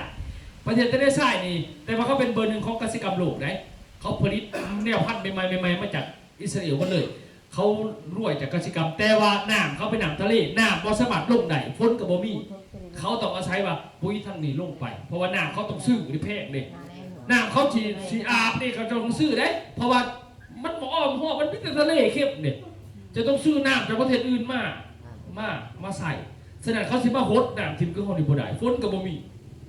แต่ว่าเขาเป็นเบอร์เกษตรโลกเขาเอาใช้น้ำทรัพยากรมันเด่นปุ๋ยน้ำในการผลเอาฝอยเห็นหรอนี่คือความต่างฉะนั้นประเด็นมันไหลมาไทยพอประเทศไทยใส่ปุ๋ยทางดินไหลเมื่อใส่ปุ๋ยทางดินมันเสื่อมดินมันเพดินมันมุนไปแล้วมันจนมุนไปแล้วนะเฮ็ดจะได้บ้านี่ก็เรียกว่าเอาปุ๋ยน้ำมาทดแทนเพื่ออย่างในระบางฝืนฟูดินเอาผลผลิตตั้งใบก่อนนะเขาหมายมันเห็นหรออีกอย่างนึงปากพืชมี3 ปาก5 ปากลำต้นปากใบมันมีปากเลยบัดนี้ปาก5นี่มันกินอยู่สันหลางมันเลยคืออย่างต้นใหม่ใหญ่นี่หากมันไปเบิ่งเงามันต่อ12 โมงเงามันหอดสายหากมันหอดนั่นเขาไปถอกเส้นลำตัวนี้มันไม่ได้กินนั่นนี่ซ้ำผูกซ้ำถอกเส้นเอวเขาเนี่ยนี่หากมันอยู่ลุ่มผู้นี่มันกระจายไปตามเงามันตอน12 โมงเด้อมันไปเบิ่งตอน3 โมงเด้บน3 โมงเสียต้นใหม่เนี่ยมาหากอยู่คุณปัจจุบันผม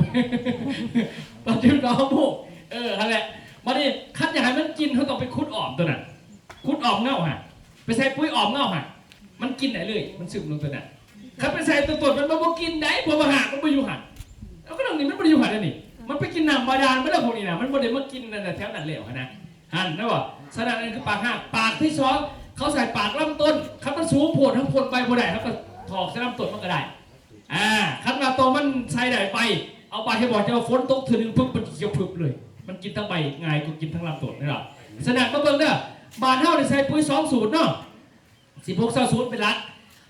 ขนาด2ตัวนี่ใส่เป็นประจำเนี่ยไนโตรเจนมันยังสูงถึง 62%เพราะว่าเลขตั้งหนาเนี่ยห้องพื้นกับ16เลงกับ46 62ปานนั้นมันยังมีผิดแต่เขียวแล้วก็ลงในเพราะว่ามันเป็นน้ำตาลแสดงมันเสริมน้ำตาลในก็พื้นลายผลคือโคตรนี่นะเบิ่งนั่นนี่เป็นอย่างนี้แล้วนี่อันนี้ใบลำเขียวพวกนี้คือมันเป็นน้ำตาลครับเป็นข้นนะฉะนั้นจะเพิ่มน้ำตาลตอนห้องพื้นกับเพิ่มน้ำตาลตอนเลงกับเพิ่มน้ำตาลเขาจะคิดว่ามันเขียวเดี๋ยวคือมันงามเนาะมันบริงามมันไหนงามเฮ้าได้ดูแม่นบอกเฮ้าว่ามันงามเนี่ยเฮ้าคือเดินนั่นดิเฮ้าก็ใส่เขียวคือลูกเฮ้านี่แม่ลูกตอนมันหน่อยเนี่ยมันหน่อยปุ๊บเฮ้าก็เอากินเนี่ยมันอ้วนเนาะปากทีวีงามไม่หน่อยเนาะหอมประชันยิกเลยเนาะก็เราเป็นสาวหนามันเป็นมันงามบอกมันงามไหมกินบางลูกร้านเราไหม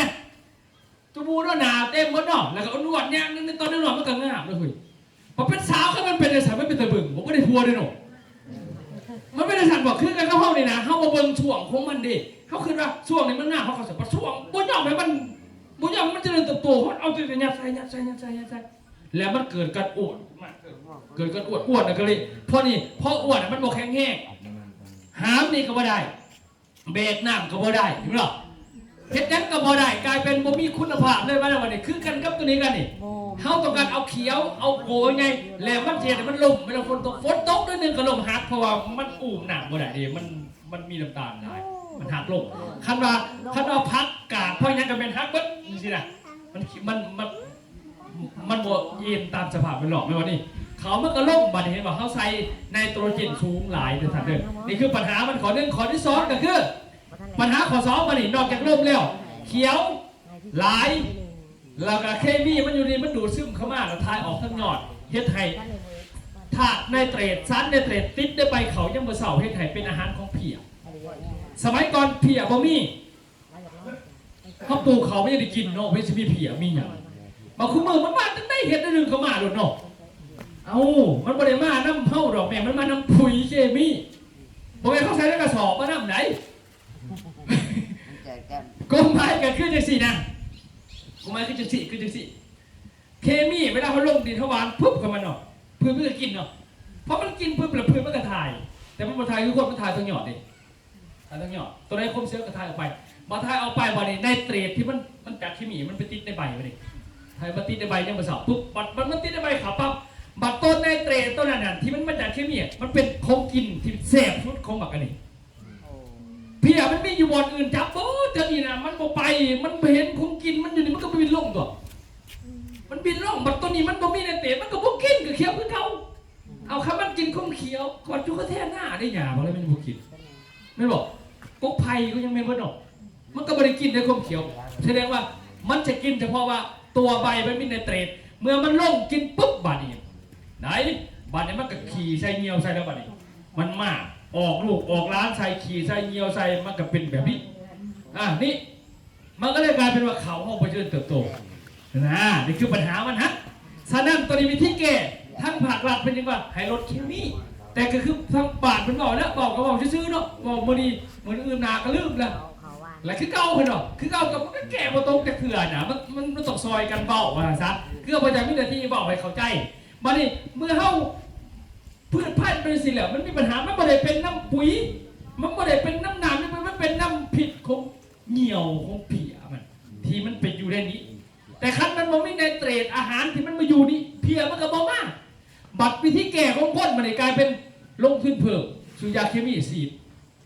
ยาเคมีถ้าจะมาทำกสิกรรมก็ได้ผิดกฎหมายได้มีบ่ก็ได้มันเป็นภาษาผิดกฎหมายเพราะเขาห้ามทุกเรื่องเลยคือเคมีก็ให้มันพวกนี้นะฉะนั้นผมก็จะเป็นยาขายากับผิดกฎหมายว่าจะเป็นยาขาเพี้ยกับผิดกฎหมายเด้อที่เขาขายกันเขาหลักคือกันขายกันซื้อแต่เขามันบ่ทันได้หับกลุ่มน้ำขนาดนั้นเลยซ้ำมันยังบอกกันได้ซื้อได้ที่จริงเนี่ยบัดนี้เขามาลงทุนมันขาพิษวิธีบัดนี้ขาแล้วก็มันก็ตายเพิ่นทนอ่ะภาษามือมันก็ไม่เลยเขาก็ว่าพี่อาจจะไม่ได้เก่งขนาดเขาว่ายกเฟซบุ๊กเขาจีดีผลปุ๊บตาย3 มื้อมาใหม่เกิดมันก็ตายในตัวแม่เนี่ยโตเขาสีมันตายแล้วแม่แต่ว่าตัวอื่นมันอยู่ในกรงไปมันก็มากขึ้นอีกเพราะมันมีของกินบ่เลยเถื่อนน่ะขนาดมันมากเพราะเศร้าเถื่อนฉะนั้นเพิ่นจึง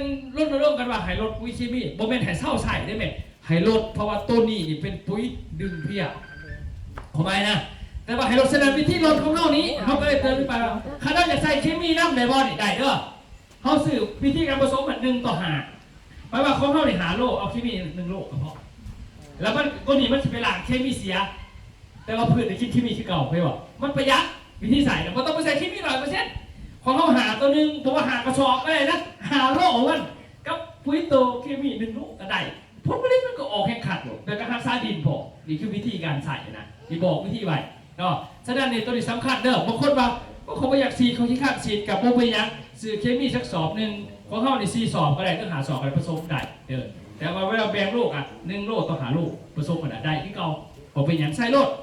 แล้วมันกระซัดนะรักษาดินพอผลผลิตกันดีปีต่อไปมันก็ลดปุ๋ยได้เลยเขาไม่ได้เป็นตัวใส่เคมีมันมีความเสี่ยงกับผลนั่นนี่ดีจะบอกวิธีการใส่เขาเห็นมากแก้ตามพฤติกรรมนะคือเราอยากให้มันไปเพิ่มเคมีโพดเพื่อมันจะเป็นความเสี่ยงแบบนี้ดิอนาคตไปเขาเรียกว่าแก่ตัวซอยผู้เขาเป็นแน่นอนเนาะแสดงได้ว่าผลเสียของเคมีมันหลายบางอันเขาใส่เอาแต่คุ้มเขียวมวนเท่ายุแต่ผืนมันรีบได้รีบเผื่อมันรีบลงนี่เนี่ยตะกะแตนได้หมากกว่านี่มารู้ว่าคนเดียวที่เอาเมียมานำนี่ผลิตลูกใส่บนเอาพี่น้องมานำเพื่อมากินมาได้อาหารในดินถ้าเขาบ่เติมมานี่เพราะตัวนี้เป็นอาหารในดินดิแต่เขาบ่เติมเขาจะเอาแต่เคี้ยวเอาแต่ผลผลิตมันเสียหายตอนรีดปุ๋ยมันมีนี่มันกระสิงหน้าได้ถึงเมื่อรีดปุ๋ยเบิดปึ๊บพยาธิมันมาพวกกาบใบเนาพวกใบจุดดำจุดตัดนี่กำลังสัตว์กำลังกับพวกไผ่จะไปใส่ปุ๋ยส่งนี่มันมีเนาะมันไม่มีเลยแต่ว่าตอนเขาใส่เคมีไป2 ส่วนมันกระสัดงามแต่พอออกมาเอาผลอาหารในดินโมมี่แม่พยาธิมากมันเห็นแถบการกลายพันธุ์นะหักข้อหัวนี่เห็นหน่อยคือว่าฉะนั้นวิธีแก้แนะนำเด้อถ้าเราอยากทิมเคมีโมเดลแนะนำให้ทิมโมมี่ไม่แนะนำว่าทิมดอกมันเป็นธาตุไนโตรเจนธาตุฟอสฟอรัสธาตุโพแทสเซียมที่พืชมันต้องการแต่ว่าลดปริมาณลงเพราะใส่หลายเหลวบางธาตุมันอยู่ในดินมาแต่30 กว่าปีทมแล้วทุกปีทมอื่นมันก็ยังมีอยู่ดิแต่ไนโตรเจนไม่มีเอาไนโตรเจนหรือเอาสิ่งใดสูตร15 1 ต่อ 5ก็ได้วิธีเขาใส่มันสิเฮ็ดแถวถึงใจอยู่แหละซะแล้วก็รักษาดินพอกนี่บอกวิธีใส่น่ะเนี่ยฉะนั้นตัวนี้คือสำคัญเนาะการใส่ปุ๋ยมาเบิ่งเขาใส่ผ่านมาเขาให้อาหารพืชมาเด้อแต่ละวันเนี่ยเพราะว่าปุ๋ยเขามีถาดอาหารอยู่17 ชนิดที่ให้พืชที่ต้องการและการแก้ไขปัญหาต่างๆได้นี่คืออย่างเขาลุยผ่านมาเนี่ยเพราะว่าจะเป็นปุ๋ยหนามปุ๋ยเม็ดเขามาเกะเขามานี่เนาะตั้งแต่ส่วงก่อนเขากับมา3 เทื่อแล้วนี่แต่มานี่2 เทื่อแต่ว่าเมืองนี่3 เทื่อแล้วตัวนี้เขาเฮ็ดแปลงทดลองอยู่บ้านสุธิเด้สุธินี่แม่นเขาจนปานนี้แล้วมันเหลืองได้บ่ปีกายมันเหลืองถิ่มเหลืองแดงเนาะแต่พอจะเหลืองเบิดเพิ่นให้เอาเรื่องให้เฮามาทดลองเฮาเอาปุ๋ยมาทดลองให้เพิ่นเด้อแก้ปัญหาตัวเหลืองนี่อันนี้เป็น7 มื้อเปลี่ยนไหนเบิ่งเด้ออันนี้เบิ่งวิดีโอนี่เก๋มาก7 มื้อเปลี่ยนเลยนะครับอาทิตย์นี้ผมมาแก้ไขปัญหาอาทิตย์นึงแล้วผมมาฉีดเองนะครับพี่น้องเบิ่งครับนี่นะเบิ่งนะครับนี่สมัยก่อนเป็นแบบนี้ครับบางทีเบิ่งใหม่ก่อนมันแก่เรื่องแก่เหรอจังไงมันแก่ตัวนี้อันนี้มันปีที่พี่ติดเข้าไปจากไหน นี่คือที่ใบยกนะครับแต่ตอนนี้ครับหลังจากอาทิตย์นึงฉีดซูเปอร์มิกฟอร์มป้องครับสีส้มนะครับปรากฏว่าถอดไปตัวมันเรื่องแบบพี่กายนะมันแก่เลยนั่นคือสภาพเป็นคนนะครับให้คือสภาพเป็นคนนะอันนี้มันจะคล้องหน้าพอดีและแก้ไขเกษตรกรชาวบ้านคนม่วงหรือเข้ามาทุกที่นะครับนะฮะฉีดซุปเปอร์มิกนะครับฉีดสีส้มแก้เพี้ยนะครับก้อนฉีดเป็นยังไงเนี่ยก้อนสีเป็นสีแดงที่เหลืองแดงพี่จะเข้าที่ทองเลยมั้ยหลังจากฉีดไปอาทิตย์นึงเนาะผมลูกมือมันฉีดเองปรากฏว่าเปลี่ยนมั้ยเปลี่ยนนี่ถอดยอดออกมาเนาะอันนี้เป็นบาดชุติอันนี้เป็นบาดสภาพบื้นเขาไปกระลงสภาพกับแปลงอันนี้แหละเพราะว่ามีแปลงทดลองบาดพอดีอันนี้เป็นลงหน้าปีเนาะเกศที่ว่าได้พุทธแหละแต่ว่าหน้าแทรกมันเป็นเครื่องเพิ่นตายเพิ่นสั่งปุ๋ย12 2มันตายก็เลยบ่ได้ส่งอันนี้เป็นบัตรเหล้านี่เป็นไปทดลองบัตรเหล้าทวิตอันนี้มันส่วนหน้าแทรกลงเมื่อกี้นี่ที่ว่าเพิ่นมาสื่อสารแปลงทดลองที่ลงหันเก่าหมด โอ้เอาเน้นบอกให้พี่น้องคนฟังนี่มึงเดี๋ยวได้สิไปอันนี้บันเหล่าเป็นทดลองอยู่บันเหล่าเนาะบันเหล่าเมืองว่าปีเป็นจะเอาตัวนี้ไปทดลองกับหน้าเขา จากนี้เนาะข้าพเจ้าจากก็แนะนำมาทางใส่เทคนิคกันยานี่เนาะ ประเด็นที่นี่กันยาว ข้าพเจ้าเคยใส่เลยเนาะ เห็นผลต้นเขาก็งามเขียวดีเนาะ ตัวนี้เป็นบอกคอยเซรีไปอยู่ได้เลยตอนนี้ข้าพเจ้าลองแล้วเขางามเขียวดีอยู่งามอยู่หอยนี่ก็ได้ขึ้นขนาดเลยเนาะ หอยนี่คือกระเทศหอยคือกระเทศแสดงว่าบันเล่านี่แม่นนั่นกูต้องไปแปลงทดลองนี่แม่นเจ้านี่เนาะไอ้ก็เห็นในหูยุ่งกี่อันนี้คือบันเล่าเนาะต่อมาแม่ทีมงานสวรรค์เขตเองขับไปใส่เก๋ วันนี้ก็วันที่ สวัสดีเขตรอบปีนี้วันที่3บ่ายส่งกูอยู่1รถพ่วง32 ต้น เดือนเก่า2014ได้10มื้อเนาะ วันที่3นี่คุยเขา3รถพ่วง เพียไพ่นอน ไอ้บอล เขา 3รถพ่วงเขา จากสารวัตรเฮาเคี้ยวเลยเนาะ สารวัตรเฮาพวงนึงเนาะสารวัตรพวงนึงแต่ไหน เพลงตะเคียน เพราะว่าทั้งเมืองเฮาทั้งเมืองนี่เมืองสารวัตรกับเมืองบ่ปีรวมกันรอบนี้นี่รอบนี้กับรอบก่อนรอบนี้คล้ายหลายกว่ารอบก่อนนับมือแล้วปีหน้าก็สิหลายไปหน้านะเฮากันสู้ไปสิแหละเกือบ90%คุณน่ะบ่ฮอด100ก็ได้90%ก็ถือว่า สวรรค์เขตก็ถือว่าผ่านมาแล้วนี่ลงสวรรค์เขตเด้อวันนี้อัตตปื้อนี่มันแขวงในแผนกเฮ็ดเป็นทดลองเลยอัตตปื้อนี่ต้องให้แผนกเฮ็ดอย่างเดียวเขามีทั้งหมดจังเมืองบ่5บ่แต่ว่าเขาบ่ให้เมืองลงไงกว่าเขามีแต่แผนกเฮ็ดมีแต่แผนกเมืองบ่ได้ลงนำเฮามีแต่เขาบ่ให้ลงตกพานแผนกเหมือนแยกกระทรวงนึงออกมาไม่ใช่เดียวใดบ่คือกันในแต่ละแขวงกันน่ะนี่น่ะทีมงานเรานี่ไปเฮ็ดแปลงทดลองจนผ่านบ่ได้จนรู้เก็บเกี่ยวบ่จังได้ลูกว่าจะปื้อได้เนาะส่วนสารวัตรพี่เราก็มาขายก่อนด้วยกันมาขายนี่เด้นั่นอยู่บึงไส้อันนี้น่ะเนี่ยผู้นี้เนี่ยอันนี้ฮ้อยสลีกับบ่อยู่กันบัดหาได้นี่ใส่ปุ๋ยเก่าเสร็จแล้วโนไปเจอบัดนี้อยู่บึงไส้ มาใส่พุทธนี่มาใส่พุทธนี่ตามสระหน้าดึงมากเสียโก ฮ้อยสลีเนี่ยมันได้เรื่องนี่ตัวนี้น่ะนี่ฮ้อยบ่กินเนาะเป็นว่าโอ้โหกันหน้า ผมบ่ฮู้กันแล้วเราบ่จัดนี่หน้าคนอื่นฮ้อยกินหมด แม่น บัดหน้าที่ใส่ปุ๋ยตัวนี้มันบ่กิน บ่ อันนี้มาเบิ่งเขาลงพุยเม็ดเนาะพุยเม็ดสารวัตรเนี่ยก็เซมานี่เนาะมันเป็นอย่างนี้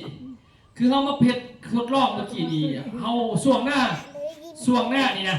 หน้าแซงเมื่อกี้นี่เขาเฮ็ดแปลงทดลองอยู่ที่บ้านเผานี่บ้านเผาเนาะให้เบิ่งเด้อนี่ลงบ้านเผาทมิตรนี่ต้นเริ่มดำหน้าเริ่มวาน30,000บัดให้วิธีการใส่ต่างๆเพิ่นนี่นะอันนี้12วันมาเบิ่งนี่มันเหลือเตะไปมี12 มื้อได้นี่ตัวนี้ได้20 มื้อนับแต่มื้อวันปุ๋ยมาเฮาก็มาเบิ่งนี่เริ่มใหญ่ขึ้นละอันนี้อันนี้ปุ๋ยอื่นนี่ไอ้ปุ๋ยเฮาตัวยังบ่แลกลงเนี่ยอันนี้ก็คือได้25 มื้อก็มายามอีกนี่ก็แตกวันเนี่ยแตก25 วันนั่นนี่25 วันนี่35 วันก็เบิ่งอีกมันแตกพุ่นน่ะบ่แม่นหัวสิไข่พุ่นนี่น่ะปุ๋ยเฮาน่ะนี่ผู้ใดบักยิ่งใหญ่มันอย่างนี้อันนี้คืออยู่สารวัตรเขาเองนี่นะบัตรเผาในเบิ้งเลยนี่อันนี้คือเป็นนับก่อพากันเป็นนับก่อมันแตกแบบใดแบบหน้าปีแห่งดีกูนี่พอมันมีหนามันนี่มันหนามันไปจากโลกไป37 มื้อมายามกันไปเบิ้งสิเด้อเด็กพากันไปเบิ้งตัวจริงแนวใดนี่สบายดีกันสบายดีตอนนี้ทีมงานเราเนาะวันที่20 เดือน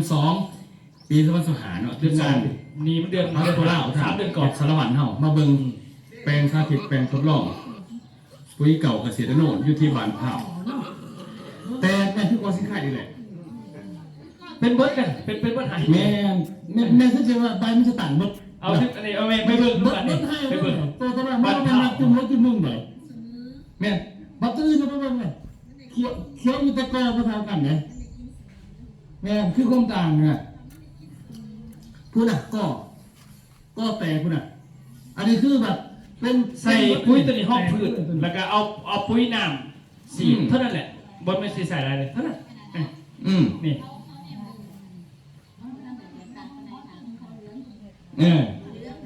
ถามไปดิแมนบัดนี้ความต่างตัวนี้คนนี้ปุ๋ย15ตัวนี้นั่งมีหอยของหอยแต่ว่าอยู่ให้ปุ๋ยกับเซโร่นี่จะไม่มีหอยแล้วคนนี้เขามีหอยเนี่ยไปมันยังห่างกว่ามันยังเห็นดินเนาะเห็นดิน ตอนนี้บ่เห็นเนี่ยไอ้คือคำต่างกันคำต่างแหละคำต่างแหละ เบิ่งมาปานนี้ก็จริง ถ้าเบิ่งอีกตอนมันถึง อันนี้จะคล้องเพิ่นมาเบิ่งกันนี่ล่ะความใหญ่เขายังมันนับเจาะมันนับข้างแหน่มันนับให้เห็นต่างๆความเนี่ยในวันนี้อันนี้คืออยู่บ้านเผานี่หน้าเสกเลยหน้าเสกบ้านเมื่อกี้นี่นี่แหละถือว่าประสบผลสำเร็จวันนี้มาเบิ่งอยู่บ้านบ้องม่วงบ้านบ้องม่วงอีไหนบ้องม่วงนี่ทั้งคุณใส่ตัวนี้ใส่ปุ๋ยเห่าให้มันเย็นตัวนี้บริใส่ปุ๋ยเม็ดใส่แต่ปุ๋ยหนาใส่แต่สุดเดียวพ่นเท่าเดียวพอตัวนี้ให้เบิ่งเด้ออันนี้ใส่ของเห่าแล้วพวกเบิ่งไฮหน้าทั้งขากันเนี่ยหน้าคนละทงบริใส่ปุ๋ยเห่าถ้าเบิ่งเนี่ยใกล้ๆกันนี่แหละอันนี้ไม่ของเห่านี่เดี๋ยวถามเบิ่งจังหน่อยเดี๋ยวสิมันใส่เบิ่งโตใส่เขาอันนี้เป็นปุ๋ยเห่านี่วะเนี่ยอันนี้ปุ๋ยเขา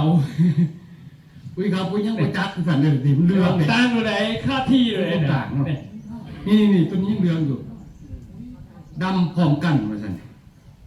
เจ้าของหน้าเพิ่นก็มาได้นี่เลยเจ้าของหน้าเพิ่นพูดต้นเรืองอย่างนี้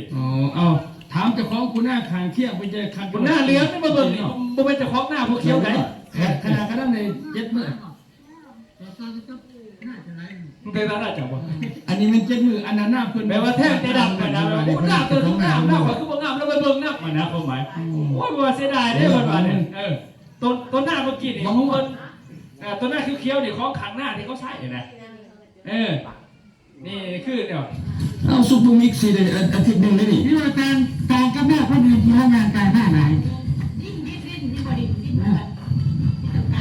ไปสำรวจดิแต่ละบอลลุกเป็นวัดดิตัวถึงต่างเลยอะไรคือข้อต่างใช่หรอแต่เขาตามมาอุดแต่เขาแต่ละช่วงเขาตามในจนหมดเกี่ยวคนไหนนำเกี่ยวขันหน้าวานคือสวรรค์เขียนหน้าวานเขาก็ตามทั้งเป็นคนไหนตามเลยจนเกี่ยวคนน่ะนี่สวรรค์เขียนได้นี่จนเกี่ยวคนน้ำจนหอดเกี่ยวคนไหนบอกว่าเพิ่มผลผลิตจังได้สินะน้ำกันแต่ส่วนร้านนี่ตอนถ่ายสมบูรณ์ในนอดนะสมบูรณ์ในนอดเลยตัวนี้ใช่ป่ะนี่เข้าผสมที่เขาจะบอกบางคนว่าคอยแปลว่าคอยจะแก้ดินคอยนะแต่ว่าดินคอยมันเสื่อมสุกแต่ว่าคอยประหยัดเสียเคมีพอเขาให้ใส่กัน1:5เลยเนี่ยนะเขาไปเฮ็ดในสถานการณ์ไหนบริพิษเด็กพอเขาเอาถาดอาหารไปลูกเขาบ่ได้แบบว่าเขาบ่ได้ว่าปุ๋ยพิเศษสิเขาถาดอาหารไปลูกให้ในกับไลเคมีสิเดี๋ยวก็หมายน่ะให้เขาใช้วิธีเฮ็ดเป็นสิเนาะฉะนั้นต้นนี้เขาใส่พันธุ์มาหลายเนาะต้นนี้ปุ๋ยคือว่าปุ๋ยขายดีแหละมากเท่าไรกระเบิดถ้าเป็นปุ๋ยน้ำนี่ทุกท่านพืชพักโพสีนี่40,000ให้ผลคนนี้ชัดเจนเลยมันต้นมันยังต่างๆโพสีนะมันจะมีการใส่มันประหยัดปุ๋ยน้ำนี่มันจะเป็นตัวประหยัดปุ๋ยเม็ดอยู่หลายเท่าเนาะคือหนึ่งสูตรของมันนี่จะประหยัดปุ๋ยเม็ดลง30 กระสอบเลยนะตัวอย่างเขาต้องซื้อปุ๋ย30 กระสอบใช้เงินเท่าไหร่ซื้อมันสูตร1พอประหยัดใช้เงินถืออีกพอนะนี่คือเนี่ยพอเนี่ยมาอยากให้มามันนวดอยากให้ดอกมันจับต่างๆปุ๋ยน้ำดีที่สุดพอนี่เพราะว่ามันต้องกินอาหารทั้งใบพริกแต่พวกนี้แนะนำบ่ให้บ่ต้องใส่ทั้งเม็ดขั้นบ่จำเป็นเขาคัดปลูกได้หลายเอาทั้งน้ำแต่คัดว่าเขาไปทดลองเอาตัวนี้เด้อแบ่งเป็น3 ส่วนเด้ออย่าไปวางทิ้งหมดเด้1 2 3 1นี่ใช้ดอกมะแรงจากต้นเขาเอาไม้ไว้อาทิตย์นึงมาใส่อีกอาทิตย์นึงใส่อีกแล้วก็เบิ่งผลเลยต่างโหลดไหนต่างโหลดอันนั้นก็แม่ได้มันมีอย่างไหนโหลดแม่สายโหลดแบบมือนี่ลูกจะให้แต่ละทางที่อยู่กันเลยเนี่ยแล้วเรามันสิแก้ปัญหาได้เลยตัวนี้นะเนาะมันสิแก้ปัญหาได้ดีเลยเนี่ยเขาใส่ลายอันนี้คืออันนี้คือเขาใส่คนนะอันนี้ปุ๋ยหนามนี่ขนาดดอกมันกำลังสัตว์ถ้าเป็นปุ๋ยหนามเนาะมันไม่ได้ดอกมันจับป่ะจ้ะต้นยังหยาคือหลอกถึงมันได้มันถูกอัดยาพอหลอกพอละได้มันเลยเนาะมันนี่คือตัวนี้สุดท้ายสุดหาหน้าที่บอกถึงกาแฟฟังเด้อกาแฟนี่เนี่ยมันเป็นสมุนไพรเนาะคือเอางานคือข้าพเจ้านี่เขาจะว่าอะไรกับเป็นผู้ขายสมุนไพรมากตั้งแต่อายุ22 ปีเนี่ยแต่ว่าตะกี้ยามันเป็นขวดจีเด้มันแพงได้ขวดเป็นล้านมันสิที่บอกว่าเขาไปขายเป็นล้าน2 ล้านโดยต้องมียาสมุนไพรนะมันแพงแต่ว่าเขาขายได้คนเดียวเขาเฮี้ยนมากบัดปูสิไปขายต่ออีกอย่างก็เลยว่าเฮ้ยจะไม่สิไงเฮกาแฟมาแล้วเอายาใช้สินะเอาเป็นยาล้วงเนี่ยยาสมุนไพรมานี่ เอกสารมันง่ายดีใครว่าสิไปขายเป็นยาเขามาลงสิบ่ได้ต้องมีสาธารณสุขมาแล้วบัตรสาธารณสุขนี่เขาบ่อยากลงเสียมันไปคัดกันกับผู้หมอเขาบ่อยากลงอีไรมันเป็นของมันยากเป็นแนวยุ่งยากนะกาแฟแค่นี้วันนี้ไปขายกันไหนเนาะไปขายกันไหนเป็นกาแฟก็เลยว่าเอาเป็นกาแฟขึ้นทะเบียนเป็นกาแฟออยเป็นกาแฟขายแต่ว่ากินแล้วนำสืบไปมันง่ายเนาะแสดงก็เลยว่าคือข้าพเจ้าเนี่ยแต่ก่อนเนาะอายุ20 กว่าปีแล้วนี่ตอนนี้ต้องไปเรียนตามปฏิบัติใหม่นะไปเรียนตามปฏิบัติใหม่ดำๆเละๆเนี่ยเนาะเนี่ยตะกี้ผิวพรรณกระแหงหยาบกันเยอะไปก่อนนี่ตอนไปเรียนตอนนี้อายุ22 หรือ 3เลยตอนนี้นะปัจจุบันเนี่ยเปลี่ยนทรงผมกับเปลี่ยนดิเปลี่ยนไปหมดเปลี่ยนไปหมดแต่ก่อนดำๆจ้อยๆเนี่ยแต่ก่อนน่ะเปลี่ยนดอนสมุนไพรเนาะแต่ว่าเขาพเจ้าแต่ก่อนตาพอเห็นหงพวกเขาจะเป็นคนไปบรรยายสิดิแล้วก็นางพักตัวนี้เดี๋ยวมันขาตาตัวนี้จะเอามือมาใส่แต่ละขั้นไหนขาไปใส่แต่ป้าหนึ่งมันจะขั้นเพราะว่าตัวนี้มันขาตาขาตัวตายิงคู่มือนี่เขาเรียนโทรศัพท์ทุกคนเนาะลินบดลินก็ขึ้นก็แห้งลินก็เว้นก็ลินมันแผ่ตาฉะนั้นเมื่อเขาจะเองไงปั๊บเป็นเขาจะตาในพัวยาขนาดเพราะว่าคมเสื่อมมันดิคมเสื่อมบ้านนี้เมียซื้อยาให้กินได้กินมั้ยนะมียาให้กินมาเลยบัดเมื่อนี้ไปเฮียนอยู่ประเทศจีนเขาไปฝึกลมจีน4 เถื่อดิไปศึกษาจากจีนมากเนาะเรื่องของสมุนไพรว่าสมุนไพรเนี่ยมันดีจากไหนห้องหมอดีจากไหนบัดทุกเจ้าสมุนไพรดีมันคือมีห้องหมอห้องหมอสมุนพิษมันบ่ได้นี่ประมาณนี้เขาก็ว่านะ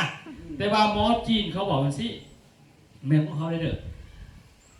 จังสี่เนาะสมุนไพรกับยาหลวงอ่ะเขาปัวคนละอันเขาจะสิสมุนอันเดียวกันได้ปัวคนละโรคคนละพยาธิแต่พยาธิมันมี2 กลุ่มที่1เอิ้นว่าพยาธิที่มีเสือคือกวดและเห็นเสือตัวนี้เป็นห้องหมออย่างเดียวห้องหมอกวดและเห็นเสือห้ามกินสมุนไพรเด้อสิขวดเป็นทะเลกยาขึ้นแสดงขั้นกวดและเห็นเสือให้ไปห้องหมอคือพยาธิอย่างพยาธิที่เขาพอกันกวดและเห็นเสือคือไข้ยุ่งเป็นไวรัสดีไหนหรอไข้ยุ่งไข้วัดสิไข้วัดยุ่งมันกัดปึ๊บไข้ยุ่งขึ้นมาปึ๊บกินยาสมุนไพรขวดไป100 ล้านกับบอดี้เด้อไปหาหมอหันซักยาเข็ม1บ่พอเสียเศร้าไปอย่างเพราะว่ามันขาเสือดิให้เข้าใจเสียก่อนคนละอันกันแสดงตัวได้มีเสือโรคให้กินยาห้องหมอให้ห้องหมอเบิ่งไปนอนห้องหมอไปดูแลจากห้องหมอ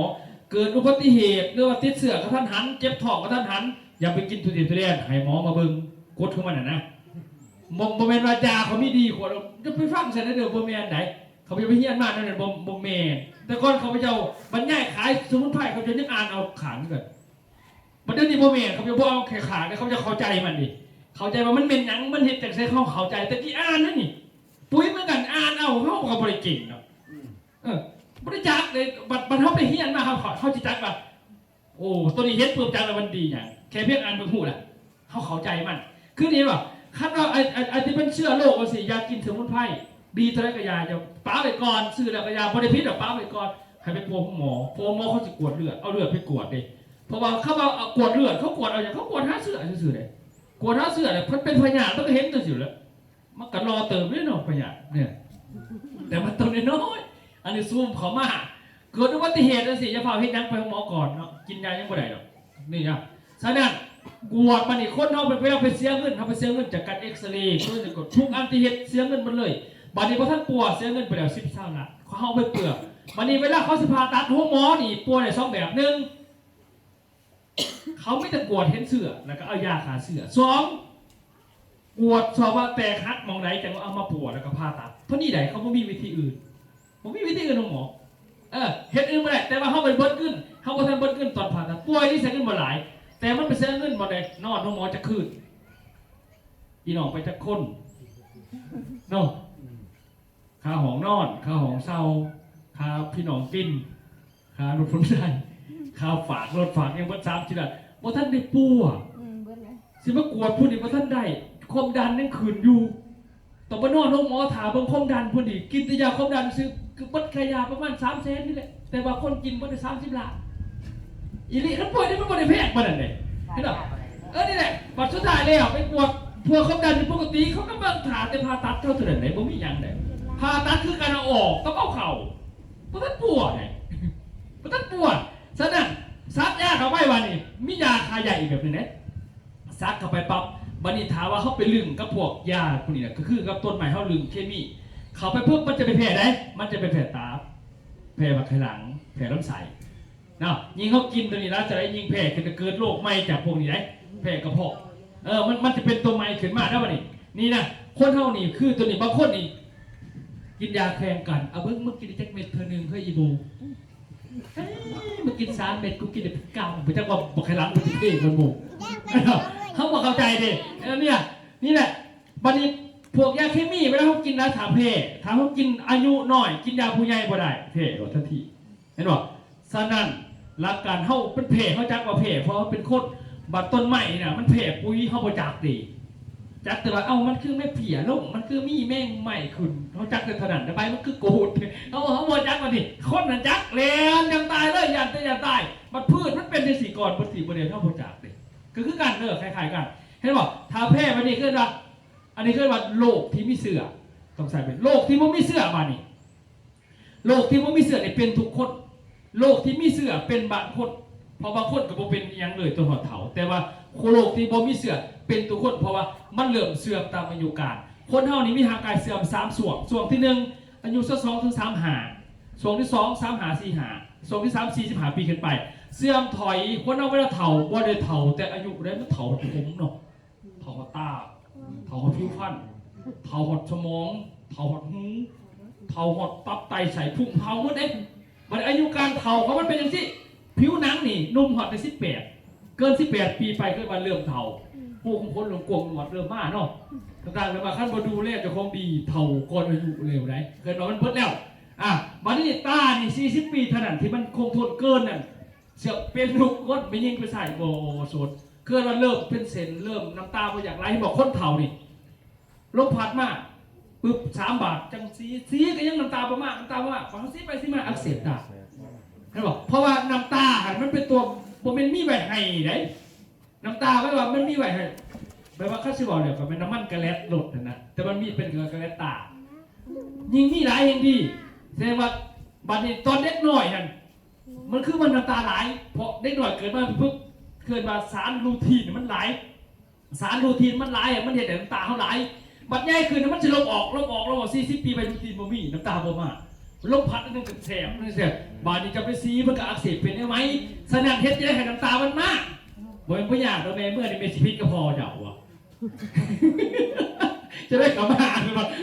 เนี่ยกาแฟได้ป่ะต้นนี้นี่เด้อต้นนี้นี่มันมีรูทีนอาชีพสาเขาหมายรูทีนจากโกจิเบอรี่เฮ็ดให้น้ำตามากโดยธรรมชาติแต่มันเป็นไห้นะหมายว่ามันเป็นกระแลตายมันรอลื่นนะเขาหมายนะนี่เนาะสนั่นกล้ามเนื้อ40 ปีก็นั่นยกนั่งบ่ได้เด้อสมอง70 ปียังได้เกินนั่นบ่จือบ่ยังหูนี่60 ปีเกิน60 ปีไปเริ่มเสื่อมเมื่อเสื่อมแล้วเขาเบิ่นหูแม่เกินฮะกินน้ำบ่เข่าฮะบ่ได้ยินมันเป็นหูบ่นี่หัวใจ65 ปีบ่นี่มันมีอายุของมันคือรถนั่นแหละว่าซั่นซะเนาะเฮาเอาไว้ว่าทำงานทุกมื้อแบบเดียวกับรถมันบอกรถนี่ใหม่ๆมันก็งามเบิ่นแล้วจะต้องขี่ไปมันประมาณตัวใดเริ่ม 4,000 กิโลเมตรไปแล้วก็เริ่มแล้วบัดคือต้องได้เปลี่ยนตัวนี้เริ่มมีปัญหาเนาะนี่เริ่มอีดอาดมาแล้วบัดนี้คันบ่เปลี่ยนก็บ่ได้ใหม่ๆมันก็งามแล้วพี่น้องคนคือกันแล้วไผคือกันแล้วปรับต่อมาได้บัดนี้บัดมันมาตัวนี้ก็มีปัญหามาก็สตาร์ทบ่ได้เป็นแล้วบัดนี้เสียเงินแล้วตัวนี้ก็เริ่มขูดกระจกรถแล้วบัดเสียเงินแต่ไม่ต้องดีมันเปลี่ยนได้บัดคนเน่านิดเกิดมาแต่น้อยจนใหญ่แม่นบ่เบิ่งมีไผแน่จกตับเปลี่ยนบ่จะบ่ใครล้างเปลี่ยนน้ำมันรอลื่นครับบ่เคยแลกบัดนี้บัดลูกชายไปฟังว่าถามันตัวนี้อักเสบเป็นพยาธิปอดอักเสบปอดเป็นพยาธิป่วยอยู่หมอจริงเด้อตับอักเสบตับเป็นพยาธิป่วยอยู่หมอมันอักเสบเป็นพยาธิดิบักใครล้างอักเสบเนี่ยไปหมอบัดนี่โตไปหมอคือมันเสื่อมมันถอยตามอายุการบัดเกิดว่าน้ำมันรอลื่นมันบ่มีเฮาบ่ได้ใส่ไปสมุนไพรเป็นตัวฟอกกันจะบอกยิ่งใส่ลายยิ่งมันอยู่โทษมันอยู่โทษเกิดมาสมุนไพรคือเป็นตัวฟอกน้ำมันรอลื่นให้ห่างกายเท่านี้กลับคืนมากบ่ได้100%คืนยังหน่อยแต่ไร80 70ก็ยังดีมันบอกนี่ข้อหมายของสมุนไพรมันมาฟอกแบบนี้มันบ่ได้ไปปัวเจ้าสินะอันนี้ลูกเอาแจ้งแล้วนี่ มันช่วยในสั่นฮัทลูกก็ได้ใส่แต่สมุนไพรถือติดโตตลอดมันโรคไพ่ทั้งบ่มีความหมายนะคือว่าสมุนไพรมันซอยตรงนั้นมันโมเมนต์ว่าถาอักเสบก็เด้อถากระเพาะก็มุนก็เด้อโมเมนต์สั่นใดห้องหมอก็ได้เนี่ยนะจะไปกินที่หลังไม่ได้ต้องไปห้องหมอออกก็เราจะกินจนเสร็จเป็นยังซอยฟูดขึ้นมากขึ้นมาเป็นตัวฟอกขนาดฉะนั้นอันนี้คือความหมายของสมุนไพรฉะนั้นก็เบิ้งมานี่ว่าคันเท่าดูแลสมุนไพรดีพวกนี้เพราะว่าโรคพวกนี้มันมีเสื่อเบาหวานภูมิแพ้หัวใจข้าขออักเสบโรคเกาต์โรคไตโรคตับลูกว่าผมเป็นตัวนี้ปวดเลยเด้อลูกว่าข้อมูลฟังอยู่ซื้อมันปวดแล้วนี่ลูกว่าถ้าทางกายเขาเสื่อมมันเขาบ่ดูแลนี่เบาหวานภูมิแพ้หัวใจข้าขออักเสบเกาต์โรคตับตุกไตพวกนี้มันบ่มีเสื่อความดันตันส่งขึ้นลงไขมันในเส้นเลือดเจ็บหัวครั้งเดียวไซนัสในสะดวงดังในสะดวงก้นกระดูกพวกนี้บ่มีเสื่อฉะนั้นบัดคนตายอย่างพวกนี้ตายอย่างพวกนี้พอไปยังคือผมเลยมีเงิน100 ล้าน1,000 ล้านเบาหวานเป็นลูกเศรษฐีดิคำว่าลูกเศรษฐีไม่ว่าอย่างบ่เป็นเศรษฐีเป็นในบ่แม่นแสดงไผเป็นนะขั้นบ่ท่านตายต้องเป็นเศรษฐีเดี๋ยวไปอย่างขายไปทุกอย่างให้เราบ่มีหยังก็ต้องได้ใส่ต้องได้ปัวแต่มันสาเหตุมาจากเบาหวานมันขึ้นย้อนว่ามาระบบมันนี่นะตับอ่อนหมามันนี่ผลิตอินซูลินบ่ได้เมื่อผลิตบ่ได้ไปปึ๊บเลยเฮ็ดจังได๋บัดนี้มาต้องการอินซูลินคือทำคุณหน้ามืดหน้ามัวให้จังได๋บัดนี้เจ้าก็ต้องหาวิธีให้ตับอ่อนผลิตได้ประเทศจะได้มันสิคงทียาหลวงเม็ดเก้เฉพาะท่านก็คือเมื่อมันขึ้นปุ๊บแก้ลงตอนนั้นแต่อยู่ไหนตามเวลาของมันแล้วมาอีกฮะนะบัตรยาสมุนไพรมันฟื้นให้ห่างไกลให้ตับอ่อนสามารถแข็งแรงและผลิตอินซูลินเองนะความหมายของมันนี่ว่าคือความต่างฉะนั้นคณะทาเขาดูแลเจ้าของได้ดีเป็นประจำแนะนำโหลดว่าดูแล2 อย่างขั้นบ่อยากเป็นพยาธิเด้อคาถาจีนเลือดสะอาดน้ำใสสะอาด2 อย่างพยาธิบ่มีเท่านี้แหละบ่ต้องเบิ่งอะไรอื่นๆเฮ็ดให้เลือดสะอาดผมว่ามันสิถอดออกมาสักเนาะลำไส้ก็นึงมาสักบ่แม่นฉะนั้นเลือดสะอาดบ่มีอะไรหรอกลำไส้สะอาดแนะนำเลยว่าลำไส้สะอาดก็คือการกินน้ำอุ่นยามมื้อเช้าอะไรเนาะคันบ่ถึงขนาดว่ามีเงินไปกินดีท็อกดีแท้เข้าบ่จักเด้คุณหูบ่มีเอาน้ำอุ่นเนาะนี่นะกับกินผักหลายๆเป็นยังไม่เขากินสมไปมันก็ปวดท้องมันก็ถ่ายก็เพราะว่าไอ้ตัวสมนี่มันไปขับลำไส้ก็ไม่นะเผื่อมันล่างแต่ว่าถ้ากินสมมันเดี๋ยวมันก็เกิดมันจะเป็นยังไงก็เลยว่าเป็นยังไงกินผักกินนั่นกินนี่ก็เพราะว่ามันเสียใส่เขาสะอาดแต่เขาเรากินน้ำอุ่นเนี่ยยังบ่เศร้าได้ตลอดกินผักตลอดก็ได้แต่เขากินบ่ได้ไปนั่นที่บัดนี้เลือดได้บัดนี้คันเลือดสะอาดปุ๊บมันก็จะให้มันสะอาดนี่นะคือปัญหามันฉะนั้นสมุนไพรมันซอยได้ลูกก็เลยเห็นเป็นกาแฟหมายความว่าให้กินน้ำมะเสาถ้าเรากินน้ำมะเสาได้หมายความว่ามันเสียให้เลือดนั่นแหละลำไส้เขาสะอาดถ้าเป็นโรคกระเพาะให้กินเขาคนนึงกินวิธีนะข้าสารมันจะขึ้นมันจะจุกวงนี้เดี๋ยวมันโรคกระเพาะนะมันจะกดหาฉะนั้นกินเขาก็จะกินถ้าเป็นโรคกระเพาะพอกินน้ำมะเสามันจะเฮ็ดให้ลำไส้เขาสะอาดทายตรงโม่และสำคัญคือพวกระบบเลือดมันสูบฉีดได้กินน้ำมะเสาได้สายตาได้ระบบประสาทกินตอนเที่ยงได้ระบบเลือดหมุนเวียนกินตอนแรกได้ผิวพรรณดีตัวนี้เด้อ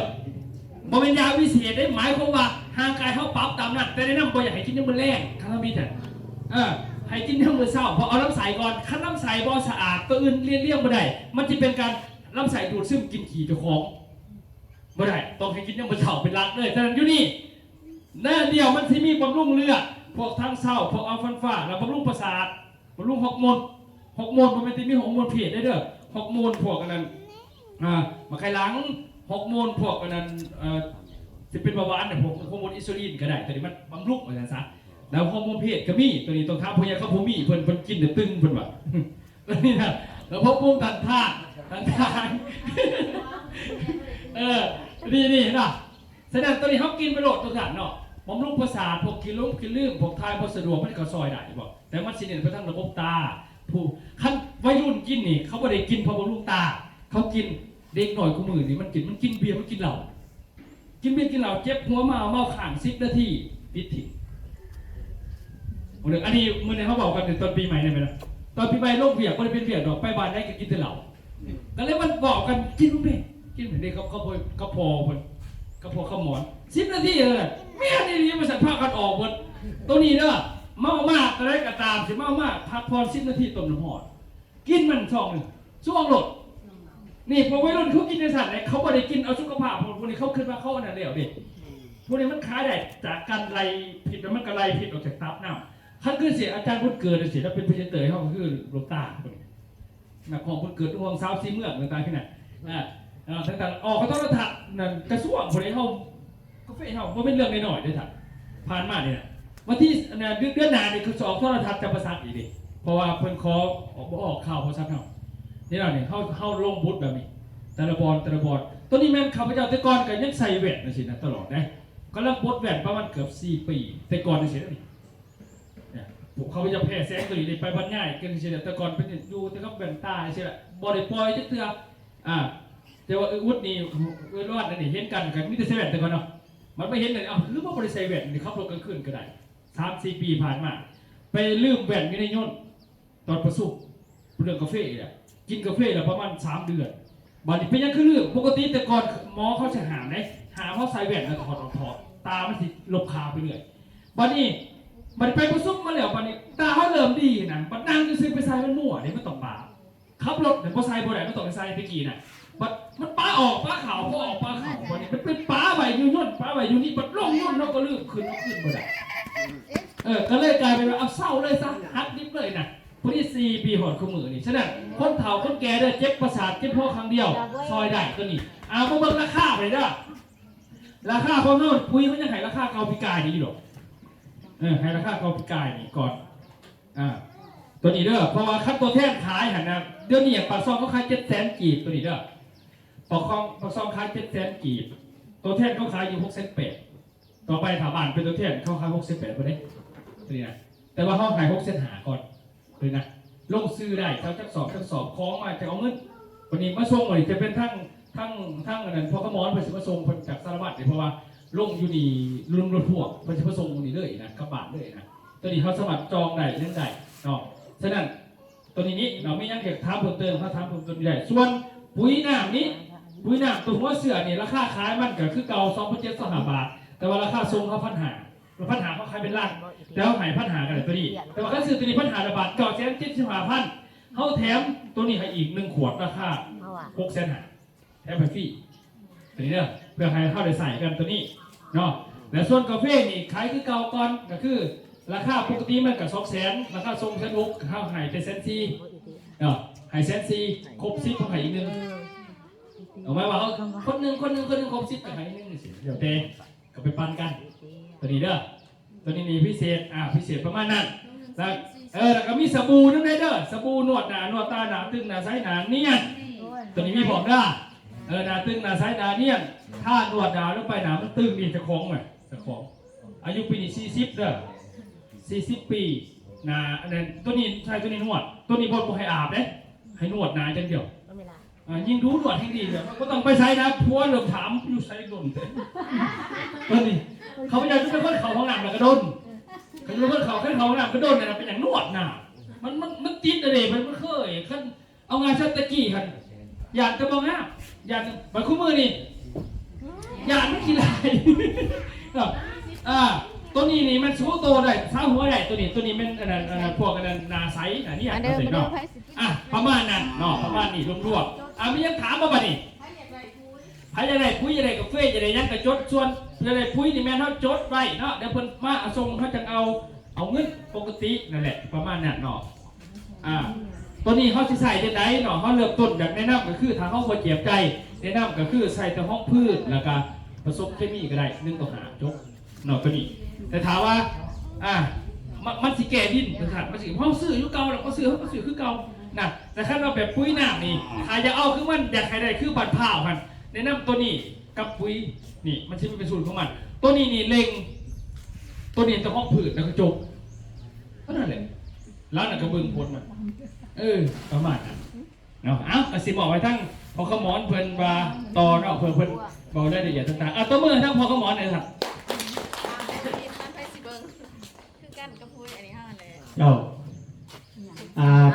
ผ่านไปเพิ่นอธิบายก็คือ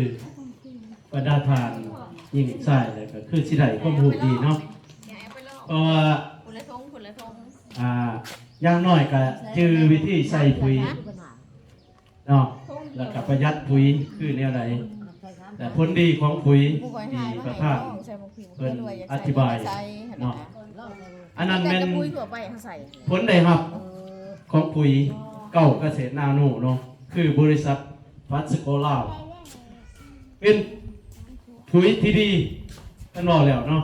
ดีแนวใดแต่ว่ามีพิเศษเพิ่นจะให้สอบหน่อยเนาะ คือทงหน่อยให้ไปใส่หมักพริกหมักเกลือลองเบิ่งเนาะใส่อานาใส่อันหมักทั่ว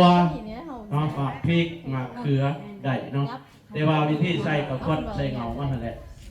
ก็กดใส่แล้วก็ทมเนาะสิ่งที่ดีก็เป็นต้องได้อดน้ำเนาะ กันโบน้ำเป็นตายแล้วมาวันนี้เนาะเป็นวาระสุดท้ายที่ประธานเพิ่นกับสละเวลาอธิบายความละเอียดของปุ๋ยของการใส่ปุ๋ยและความดีของปุ๋ยการผลิตจากโรงงานเพิ่นคือในใดและก็ราคาคือในใดเพิ่นก็เว้ารายละเอียดเนาะให้พ่อแม่ทั้งบ้านนั่นน่ะตามสูงเท่านี้ได้เอาไปใส่ลองเบิ่งเนาะทดลองทดสอบเบิ่งว่าเฮาสิใส่ในใดมันสิงามจังไดเป็นจังไดเนาะอันนี้เป็นจุดพิเศษของปุ๋ยเนาะและอันที่สำคัญที่สุดก็อยากให้พี่น้องทั้งบ้านตัดสินทางเฮาได้ใส่เนาะเป็นสิ่งสำคัญผ่านการอธิบายหลายสมุดรวมเป็นความละเอียดเนาะจากก็มีกาแฟบำรุงสายตาต่างๆแล้วก็บำรุงสุขภาพขอต่อกระดูกหรือว่าการขับถ่ายได้สะดวกเนาะข้าพเจ้ามาฮอนี่ก็เป็นวาระสุดท้ายก็ขอขอบใจทั้งท่านประธานท่วงไส้เพชรเมืองลาวปีซ่าเมืองลาวเนาะเป็นบริษัทปุ๋ยที่เพิ่นเป็นวิศวการแล้วก็เพิ่นรายละเอียดเรื่องปุ๋ยต่างๆเนาะและขอขอบใจอีกทั้งทานนายบ้านและก็ทั้งทานยิ่งทานไส้ทั้งบ้านตันสุมตะเฮาที่สาราเวลาเข้ามาร่วมแล้วก็ขอขอบใจทั้งกสิกรรมเมืองเพิ่นก็เดินทางเข้ามาร่วมเพื่อเป็นหลักฐานแล้วก็ร่วมทั้งด้านนิติกรรมต่างๆให้ถูกต้องตามหลักการของการเคลื่อนไหวเรื่องการเฮ็ดปุ๋ยผลิตปุ๋ยแล้วก็ส่งปุ๋ยเพื่อให้ข้อมูลดีๆให้พ่อแม่ประชาชนได้นำใส่เนาะแล้วก็ให้จดเนาะสิ่งสำคัญก็คือจดตอนนี้เพิ่นก็ให้ราคาพิเศษเพราะว่าประธานเพิ่นลงมาเองอันนี้คือราคาพิเศษเนาะแล้วว่าผู้ใดบ่ทันมานี่ก็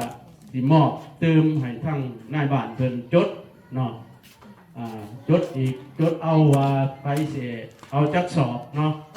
นี่สิมอบทั้งในบ้านเพิ่นตืมเป็นเวียกสำคัญตืมอีกอันหนึ่งเนาะหลังจากนั้นกับข้าพเจ้าก็ได้แลกเบอร์กับทางในบ้านแล้วเนาะก็มีเบอร์ติดต่อแล้วก็มีชื่อเสียงเรียงนามเนาะ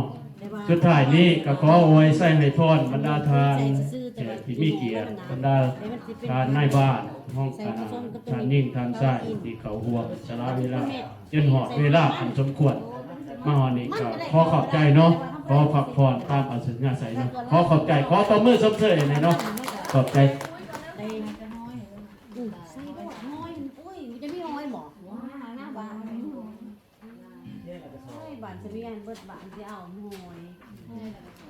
ผู้ใดมากก็คือได้เด้ออันนี้เด้อผู้ใดบ่มากบ่ไหนอันนี้รักการของบริษัทเพิ่นผู้ใดมากคือได้บ่มีปากครบแล้วบ่ครบแล้วได้แล้วโอ้นี่ยังนี่ก็ยังได้แล้วได้บ่ได้แล้วยังซั่นนี่ยังได้สิ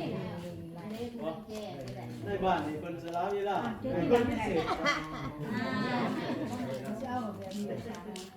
จะเอาลงจดไม่ต้องเขาใส่กระจดน้ำประวัติเลยมีทาแดงเลย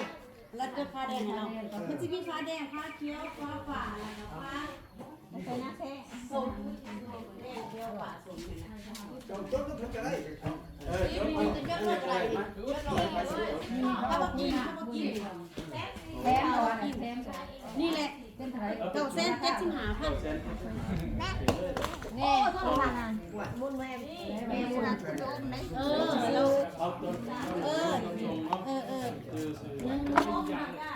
ชุดหนึ่งชุดหนึ่งสีดำเอาบ่ไม่อู้บ่มีหยังกูว่าท่านว่าหยังเล่นไปลองสักที ไปลองให้ มาสนาก่อนจะมาลองบนก่อน เป็นตาได้ดีอะไร2 ปีเนาะจ้ะแม่ก็ว่าสีเป็นใช่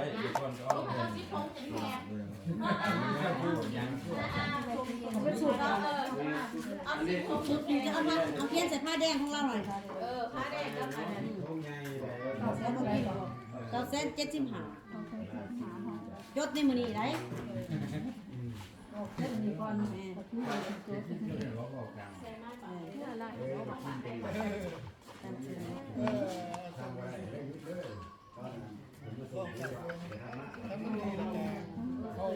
แล้วเดี๋ยวไว้เรื่องประวัติเศร้าลงมา อะไรเพิ่มขึ้นอะไรละเอียดอะไรเพิ่ม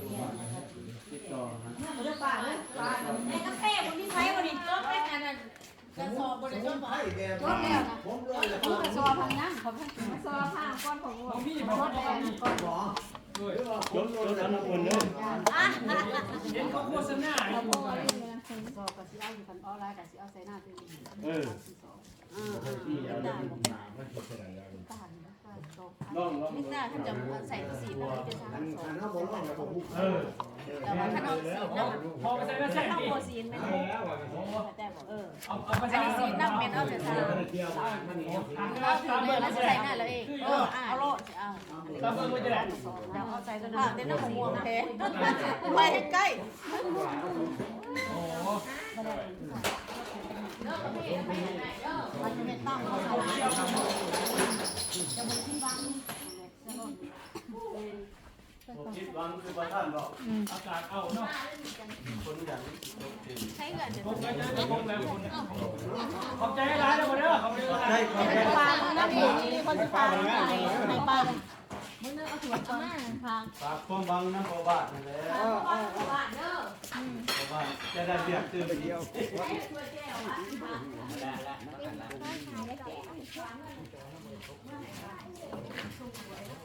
ส่งไปป่าไปลูกแล้วเว้ย เสริม